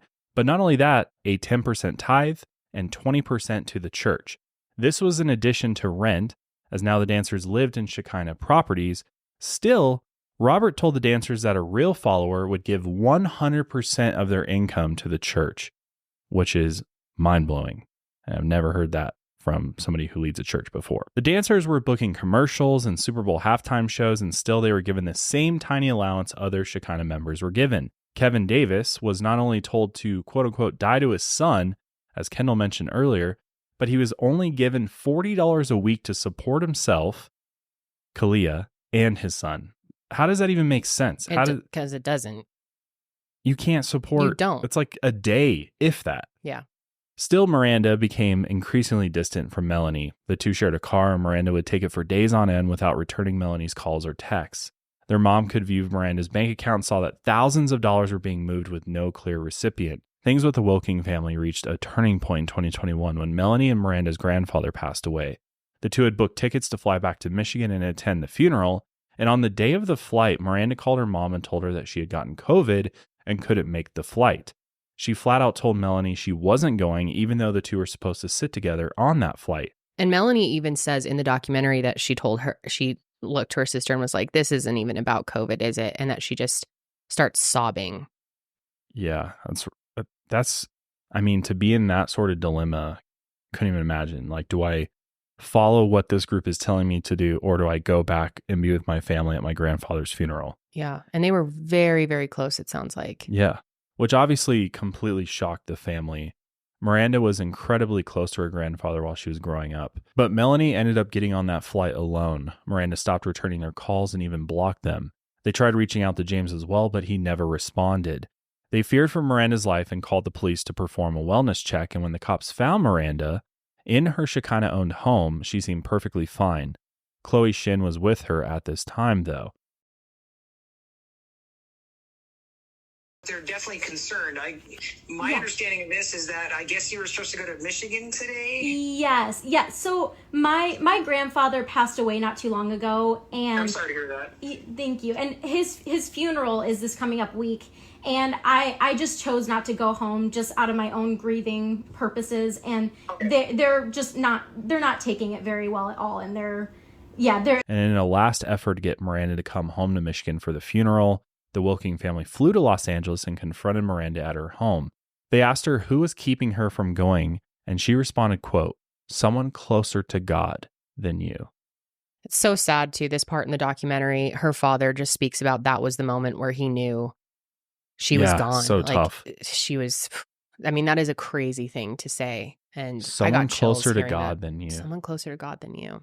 The documentary is really so sad, hearing from this family about how just heartbroken they are, obviously, about losing Miranda and just fearing for her safety. And her dad really got me. I mean, there are several times where he's just totally choked up, and it's just devastating to see. But after this, the family completely stopped hearing from Miranda. There were no calls, no text, and they even learned that James had proposed to her, and they found out just through Instagram. And this was so weird because they were so close, and to find something out so major about her life on the internet was obviously really painful for them. They reached out to the parents and families of other 7M members, all of whom were completely cut off from their children once they joined the cult as well. They would receive emails from Miranda every few months, but these were clearly written by someone else within 7M. And they later discovered that her mentor, Chloe Shinn, was actually writing them, who was at the house the day that they tried to go and talk to her, the police. But Melanie even flew to LA to see Miranda perform in a 7M show. They actually did shows. And after not seeing her for months on end, she ran up to her sister. She talks about this in the documentary, thinking that it's going to be this big reunion. Like, she's going to be all happy to see her. She runs up to her. She hugs her. And Miranda completely went stiff. And it was, quote, like hugging a wall. So in February, after missing 2 of Miranda's birthdays, their family put out a video alive on Instagram alleging that 7M was a dangerous cult and that Miranda was trapped within. And we have a clip from it. There's a lot of it played in the documentary as well. But let's watch a little bit of that. It's so real. It doesn't, we just want Miranda back and don't know what to do. I think that's why we're doing this, is we don't know what else to do. I think that's exactly what they want, is they want us to just go away. It's not To go away so they can just continue doing what they don't know who they're messed. They don't know who we've been beforehand. They don't know how close we've been. And it's I know a person that came to our house. This person came to our house and sat in our house for over 7 weeks during the pandemic. And this is her husband now, and said, "You have a very different, weird family. You're way too close." And other people around us know the fact is we know that. People say that we are too close. We're weird that way, but we have a bond. We have a bond that we wish upon other people, that we can talk to each other no matter what. And somehow, some way, something changed our daughter. In no way in the world that a religious organization that we can't control has controlled her now. So this Instagram Live got a lot of traction. People were like, what the fuck is going on here? And suddenly everyone, or a lot of people, knew about 7M and Shekinah. There were major media articles coming out. Internet sleuths started uncovering more abuse within the cult. James's friend, who was actually with him in a similar cult years earlier, reached out to him to say, quote, "How could you let this happen again?" And even though Robert enjoyed the fame he was getting, there's actually a part of him in the documentary, which I wish we could play some of the audio clips of him, but talking about like, oh, they're all, he actually brings up Miranda's family has made this Instagram Live and we're getting all this attention and there's articles, and he's like dropping the media sources that are covering it. And he goes, hallelujah. Like he's totally lit about it. Like he loves any type of fame, but he did want to quiet the cult accusations that were thrown at him, of course. He instructed members to have minimal contact with their families to ease tensions. Then they could conduct a, quote, sneak attack. Miranda and James flew to Michigan to visit her parents, and they were on Instagram Live the entire time. They told their fans that Miranda's parents wanted to control her and disapproved of her relationship with James because of his race. Totally twisted the actual reality of things. But she said that because her parents weren't religious, they were afraid of the church and didn't understand that it was actually a positive element in her life. And back at Shekinah, Robert completely locked things down. He had church members sign NDAs and stopped having private sessions with female members until the heat from the Wilking family and their accusations died down. Then in May 2022, Daniel Joseph, Robert's pseudo-adopted son, and Chloe Shinn, his actual daughter, left the church. The two had married in the years previous, and it's unclear why they left together. But Robert responded by saying, quote, "Who gives an F? Nobody's going to remember you."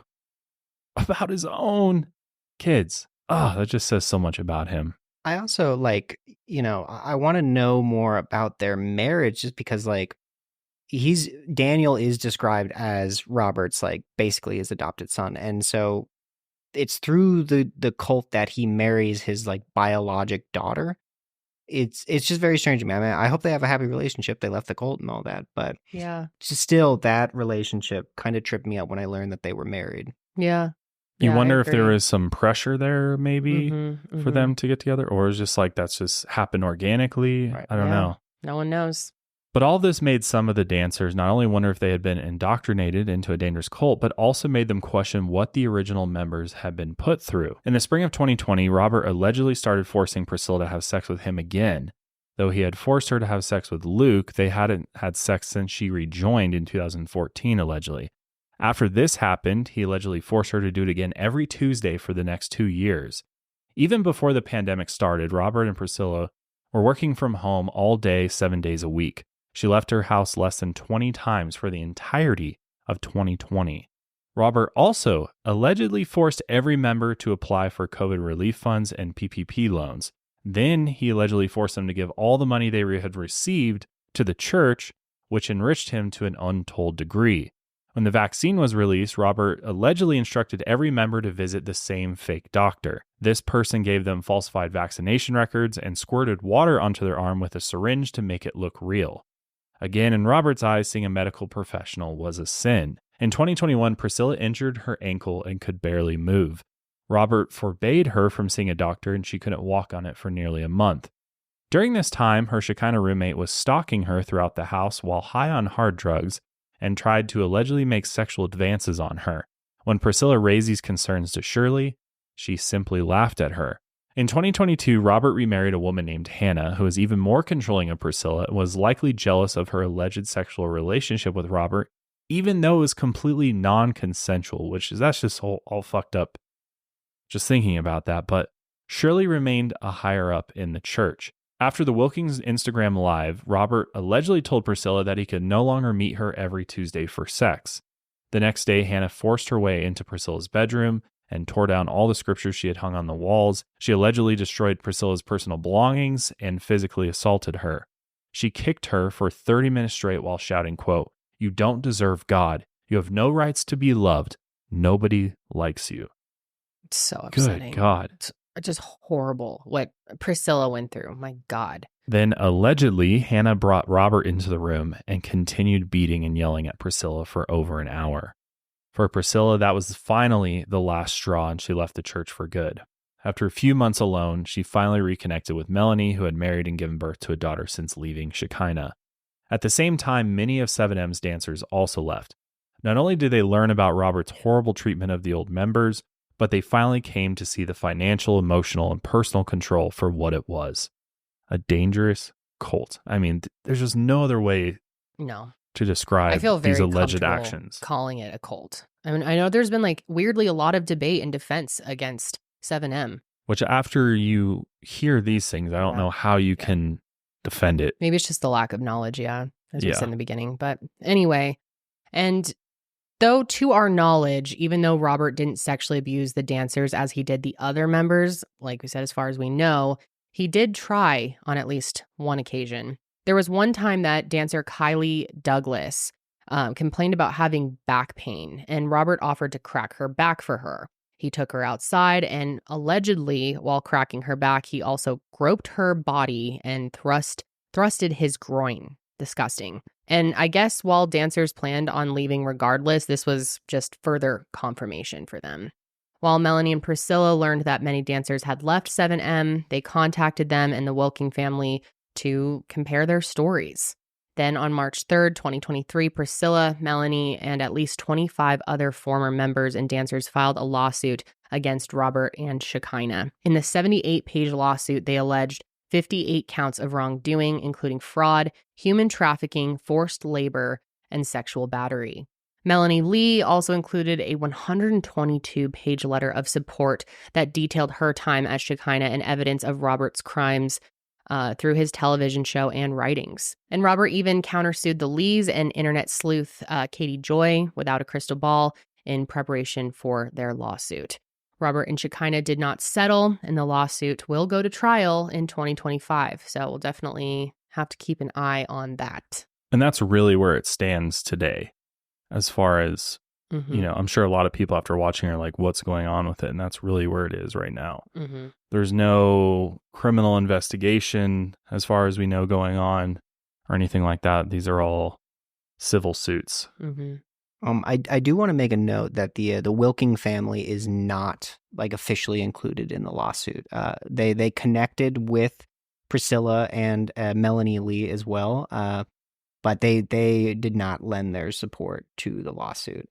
They discussed it in the documentary as kind of like they had just started making their relationship with Miranda. Like they had just started having one again, and they didn't want to risk that.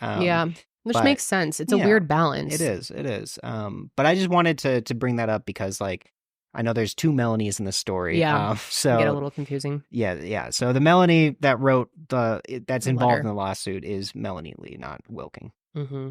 As far as the aftermath from all of this goes, Pryscilla still suffers from PTSD and is in the process of rebuilding her life after leaving Shekinah.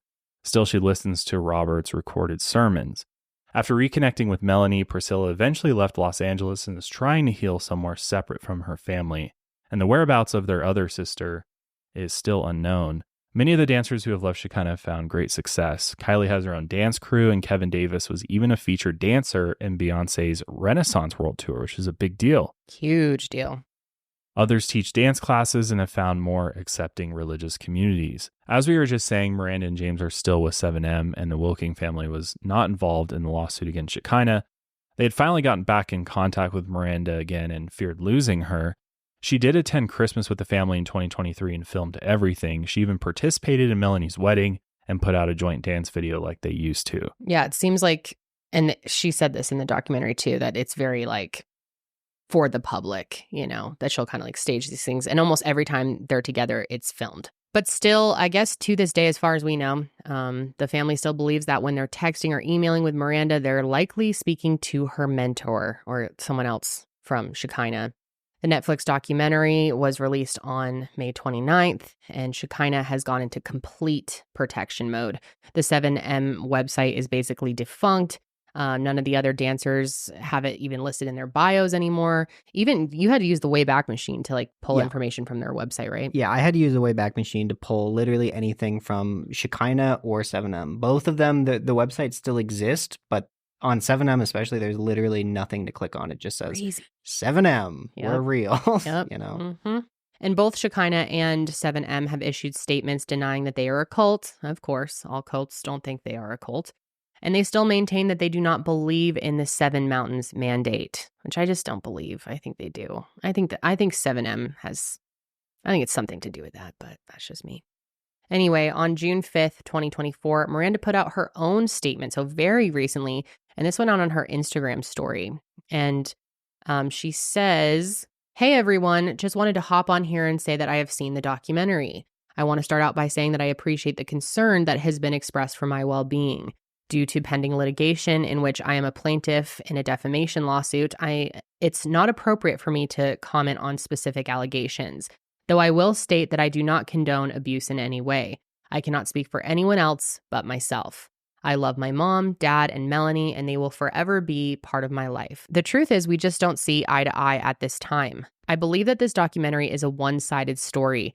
I gave my life to Jesus Christ in 2020 and asked my family for some space in the very beginning to collect my thoughts and process my new walk I wanted to take with God. I also told my sister that I wanted to continue our Wilking Sisters social media page. She logged me out of our account, and when I asked her for access back, she denied my request. So I had no other choice but to start my own account and pursue my own career. I still have yet to receive access into our account. My family didn't honor the space I asked for, and I saw a different side of them that I've never seen before. Honestly, it made me mad, frustrated, and annoyed that they were being so overbearing and chaotic. In 2020, I went to Michigan to visit my family for Christmas. My papa was taken to the hospital due to medical issues. We got a phone call saying that he had a short time before he would pass. Melanie and I drove to the hospital to say our last goodbyes. Before we went to the hospital to do so, I started a prayer for our papa in the car, and Melanie got offended and angry with me and told me to stop and to never pray around her. Our papa passed away that day. Fast forward about a month and a half, Melanie and I are in LA, and we're about to head back to Michigan for our papa's funeral.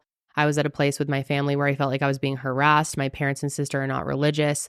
They immediately called me going to church twice a week a cult. I felt that if I went back for the funeral, they would try to keep me there and not let me come back to LA. So I told my family that I would not be going to Michigan and that I wanted to move in and begin my life with James. To keep it simple, I did not want to be around them at that time because I felt threatened by them. I've been getting together with them over the past couple of years to make amends, move on, and work things out as a family. This documentary has created further challenge between us as I work to overcome this public attack. No one likes to be portrayed as their brainwashed, not in control of their life, shell of herself, human trafficked daughter, sister, when that just isn't the truth. I will add that I would have preferred that my family's circumstances remain private. I'm forced and feel like I have no other choice but to defend myself because of all this. I can't convince anyone to believe everything. I'm just a woman trying to live my life. I'm not a victim. I'm not in any harm. I'm not being abused. I've never asked my family or anyone to help me in any way. Respectfully, what I choose to do with my life is up to me. As I take time to process and reflect on this situation, I would appreciate your continued support. Thank you, Miranda Derrick. So obviously, people have had very mixed thoughts on that, because if you take all of that at face value, I can see how you would think, you know, her family is just controlling and judging. But like, that's again, I think people that don't understand the history behind Shekinah and Robert Shinn and the danger that she's actually in. And it's been sad to see both sides getting so much hate, which is, it's the internet. That's how things go. But their family has gotten a ton of criticism, a ton of judgment. People think, you know, there's something up with this family, and him saying that we're really close, and you know, people have been very critical and hard on them, but also on Miranda too. And I really feel bad for her. At the end of the day, like, there are so many people that are like, she's so mean to her family, she's this, she's that. And like, we have to remember, people, she could be in a very dangerous situation. Obviously, she's portraying it one way, and maybe she's right. I hope everything's fine. I think that's a possibility you have to consider, is that there is this past. Yeah. Is it possible that is no longer going on now? Mm-hmm. And it's possible. And she is able to, she does have free will and can do whatever she wants. She's just choosing to do that. Obviously, I just find that incredibly hard to believe, especially with all the other members, how they are very clearly told that they cannot communicate with their family, or it has to be limited, or someone else has to communicate for you. We have evidence for that. Also the financial stuff. Clearly, I mean, her mom talked about the thousands of dollars being moved around in her bank account and going, like, they have no idea where it's going. So, but if you believe that, you know, I'm looking at, clearly this is a very spiritual thing for Miranda. Yeah. So it's not illegal to feel like God is telling me to give all my money to this church. Of course it's not illegal. It's not illegal to be in a cult. It's your right as a citizen to do whatever the fuck you want with your life, obviously. But I understand the concern that parents have. I understand the concern too. You know, and for all we know, she could be being sexually assaulted. I mean, it would not shock me, considering the past that people have gone through here. True. And I would hope that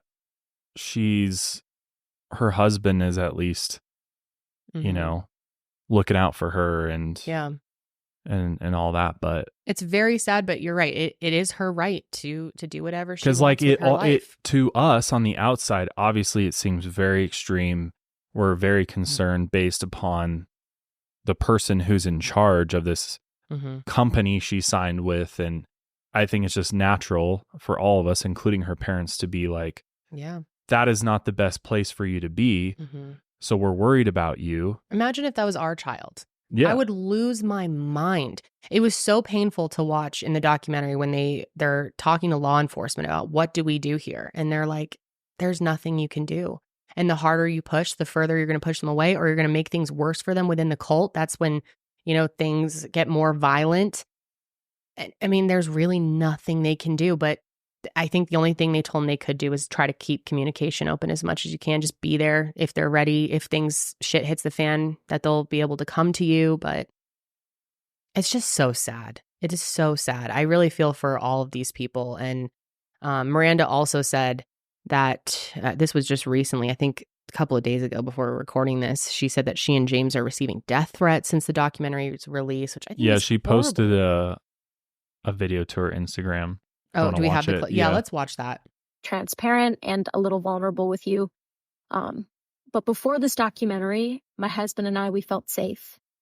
Now that this documentary is out, we feel like our lives have been put in danger. We have both been followed in our cars.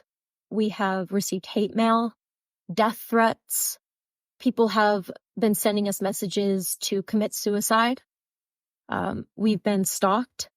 Someone said that if I see you on the street, I'm going to come and gut you, so you better get security. Someone also said that if I see you walking on the sidewalk, I'm going to come and shove you in the trunk of my car. So these are just some of the messages that I've been receiving behind the scenes. And I honestly don't understand how my parents and my sister thought that this documentary would help me or would help our relationship in any way. I just don't understand that. And I have been getting together with my family for the past couple years privately to work on our relationship, to make things right, to mend what has been broken. And I've been loving it. I've been loving getting together, laughing, just enjoying each other's company. And this documentary has made it very difficult to continue doing that. And honestly, I think that my parents and my sister have focused so much on this documentary that they've forgotten about working on any relationship with me. And that hurts. That hurts me to say. And I'm going to be perfectly honest. It has been hard to post and do my content like nothing ever happened, because that's just not the case. So if things are a little slower and I'm not posting as much, just bear with me. I'm getting through this. I see the light at the end of the tunnel, and I'm going to get back to posting and dancing and doing what I just absolutely love. It just brings me so much joy. So I do want to get back to that. And I want to thank everyone who has been very supportive for the kind messages, DMs, emails. They don't go unnoticed. So thank you guys very much. And thank you for taking the time to listen. Love you guys. Bye. Like I really understand what she's saying. I do too. I have to empathize with her, and I think we can understand. I can both see how this perspectives. would just open Pandora's box. Yeah. And I think this is the issue with some of these documentaries, is they tell half the story, and people don't take it further than that and do their own research and like take time to think critically. Like, before I go and post this comment or send this message, how is this going to affect the situation? Yeah. And I honestly felt at some points that the documentary sort of portrayed her as a villain in some, like, very subtly, and that could have just been the way I perceived it. But because if it is a cult, then she is a victim of this cult. Exactly. I see her personally as a victim. I don't think she sees herself like that. That's my opinion.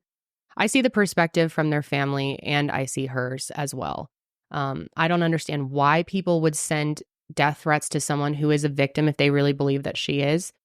It makes no sense to me. The internet never makes sense to me. People are so fucking mean and evil. But I see what she's saying, how her parents may have, kind of got lost in this whole documentary, and kind of brought focus away from their relationship with her, and that this could further damage it. I'm sure they thought about this could make things worse with her. But at the same time, I see their perspective of feeling like, what else do we do? This could be our only chance at getting her out of this, is to bring awareness to Robert Shinn and what's actually going on here and some of the other victim stories. But they should have went into more detail. They should have on Robert. They missed such an opportunity. There's got to be a reason to I think they're paint afraid of him. A clear picture of who the person is behind all of this.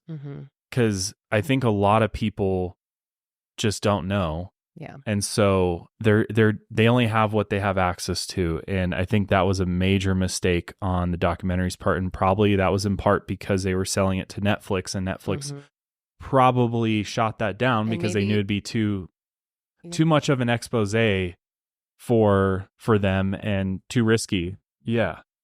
Because I even think we might have two stories here in a way. Like, there's two chapters to Robert Shinn. Yeah. Is it possible that Shekinah at the beginning is continuing on today with these TikTok dancers and other members of the church? Yeah, absolutely. I think that's a big possibility. But the other possibility is we have to look at, what is Robert's motivation here? Like, what is he really after?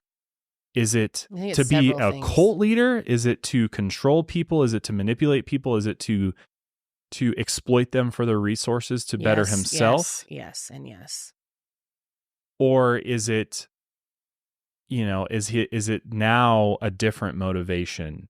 Is his motivation now to maybe do things the right way? You know what I mean? Like, is it possible for somebody like that to change, to evolve, to, I'm not by any means making excuses for anything that he's done, but I'm just thinking, like, has he cleaned up the act a little bit? Is he just a running a shitty business that's exploiting people and is just bad. But a shitty business doesn't require you to not speak to your family and encourage you to cut them off. Right. But that's him as a church leader. You know what I mean? And I think what makes this so difficult is that we have spirituality mixed with business, and two very, very personal things to somebody mixed together. And he's mixed them in that way for his own personal gain. But I think that's what makes this such a sticky situation, because he's tying the business, like tithe, offering, give the church 100%.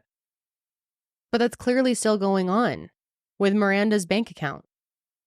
Right. Like, it's not like he's just stopped but doing is that any of that. But I mean, I just think there's a lot of information that we don't know as the public about, and I don't want to be ignorant to that fact, because I think there's probably a lot that we just don't know, good or bad, that it's easy for us to make assumptions about based on the history and everything, and be like, oh, this is still this horrible, disgusting cult. It absolutely could be, and all signs point to that.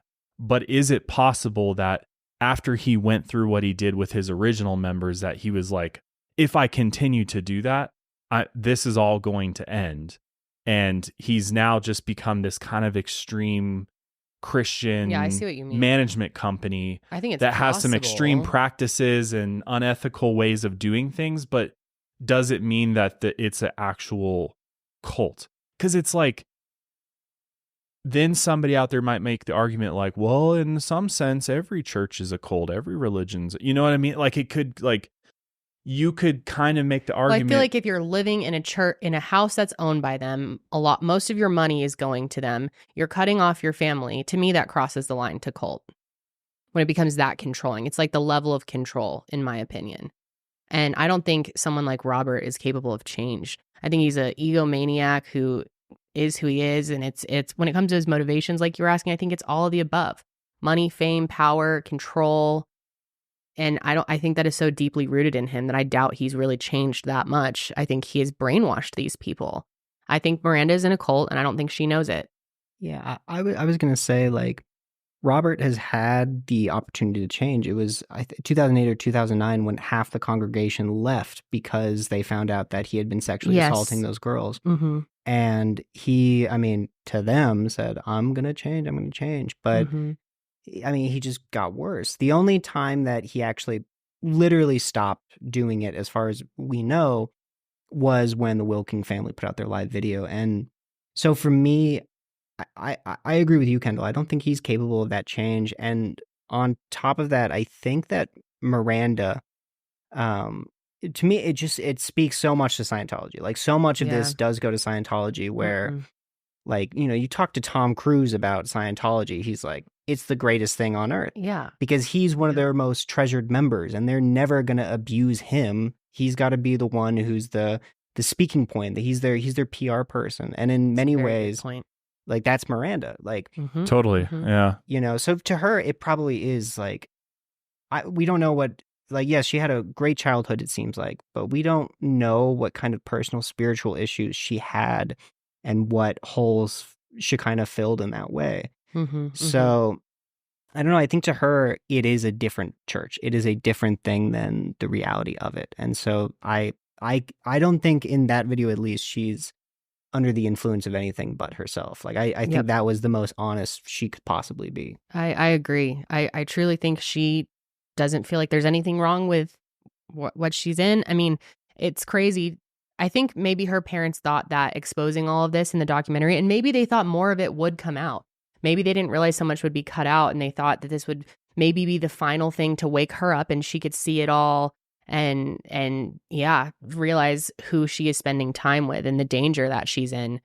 And obviously a lot of it was left out, but I don't know. I don't know how you could know all these things about this person and still want to have anything to do with them. Yeah, and I just want to clear it up. No, it's fine. I just want to make sure people know that I am with you guys. I know you're just playing devil's advocate for the actual devil. Yeah, exactly.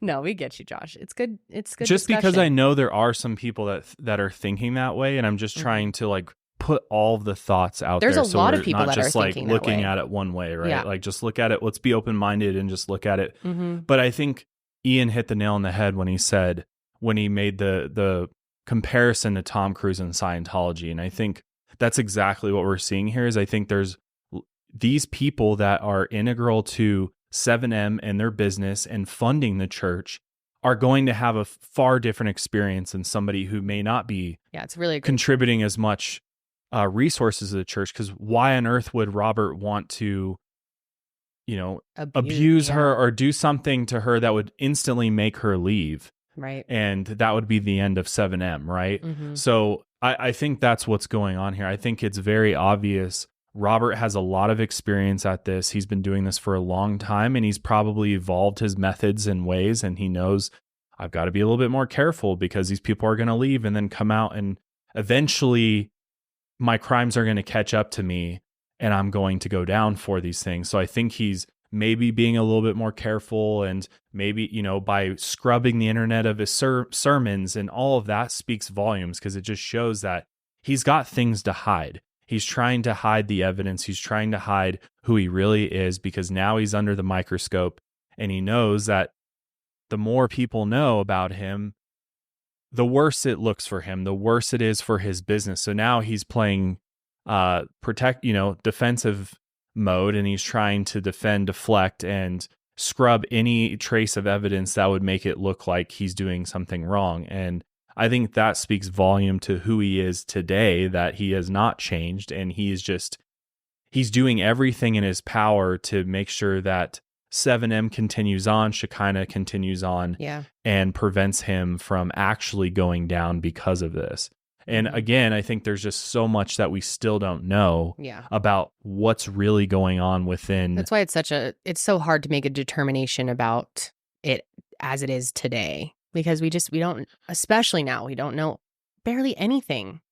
It'll be interesting to see where the lawsuit goes. Yeah. It'll be interesting to see this in the court of law and all the evidence examined and see kind of how that unfolds, because I think that will provide a much bigger glimpse into the inner workings of 7M and of Shekinah Church.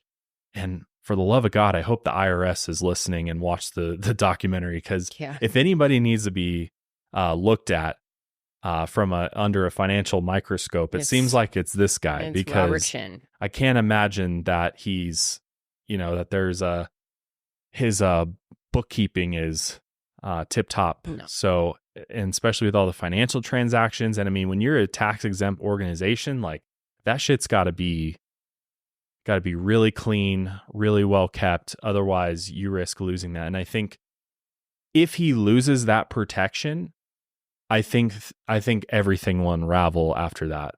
I completely agree. I mean, that's exactly what happened with Rael. The moment he lost tax exempt status in France, he went to Canada. The moment he lost that status in Canada, he went to Japan. And I think that we'll probably end up seeing a similar thing with Robert. Like, as different countries hopefully crack down on him, he will just keep hopping and continuing to do what he does until he's behind bars. It's people like him, they will never fucking stop. No. Forever he will be this person. And that's why I don't believe that he has changed anyway. And again, Josh, I totally understand your perspective. And I think and it wasn't your perspective. You're just bringing up the other side, because so many people, there's a huge narrative out there right now defending 7M. So I think it was an important thing to kind of explore. Yeah, I think people need to hear the full story to really understand what's going on. Yeah. I don't think you can just watch that documentary and feel like you know exactly what's happening or what's, why the parents are the way that they are. Because I would assume, I don't know for sure, I'd assume the parents know a lot and know the full story of Robert, and that's why they're reacting the way that they are. That's why they're so concerned. Exactly. And people don't get that. Because they don't know. And it sucks. I feel so badly for them. I feel badly for all of the parents out there who have children that are in this, in my opinion, cult. And I feel horribly for the members of the cult and all of the ex-members. I mean, this is just a very, very sad situation all around. I think the good thing is that from history, most cults come to an end. Yeah. And so I think there will be something. It's the beginning of the end for 7M. Yeah, I think it is not going to be around forever, and I think things are going to come to light that are going to hopefully set the record straight and also provide justice, especially for those members who went through what they did. I mean, my God, I just can't imagine what that must have been like. And for their sake, I hope that somebody's held responsible, because nobody should have to go through that. And I think anybody that exploits one's spirituality for their own personal gain is the devil. And also exploiting artists because they know that they're desperate and like, it's hard to make it in that world. And a lot of them are financially struggling, and he really preyed upon that. And it's fucking horrible. But please, I know our audience will, you guys are amazing, but please don't send any hate and death threats to anyone involved with this. I don't know why. It's so sad to me that that's where people go. That doesn't help. That's help where the anything. world's at. Doesn't help anything. No, of course not. But yeah, guys, that's going to be it for us today. We want to hear your thoughts for sure. Let us know what you think. Yeah, let us know in the comments below. We'll be back next week. But until then, keep on taking your mind a mile higher.